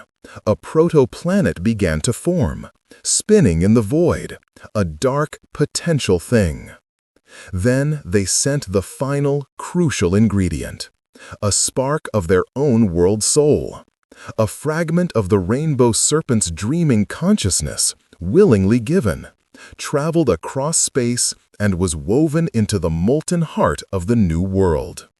It was not a copy, but a child seed, carrying the memory of its parent, but destined to dream its own unique dreams.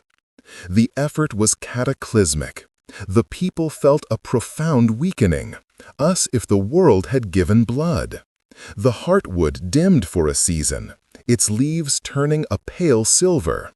The people themselves were exhausted, their marks faint. But when they looked up, they saw it. A new, faint light in the sky, a promise. The seed was planted.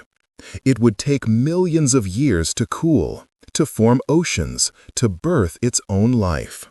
But the spark was there. The consciousness was there. They had not just sent a message. They had not just found a friend.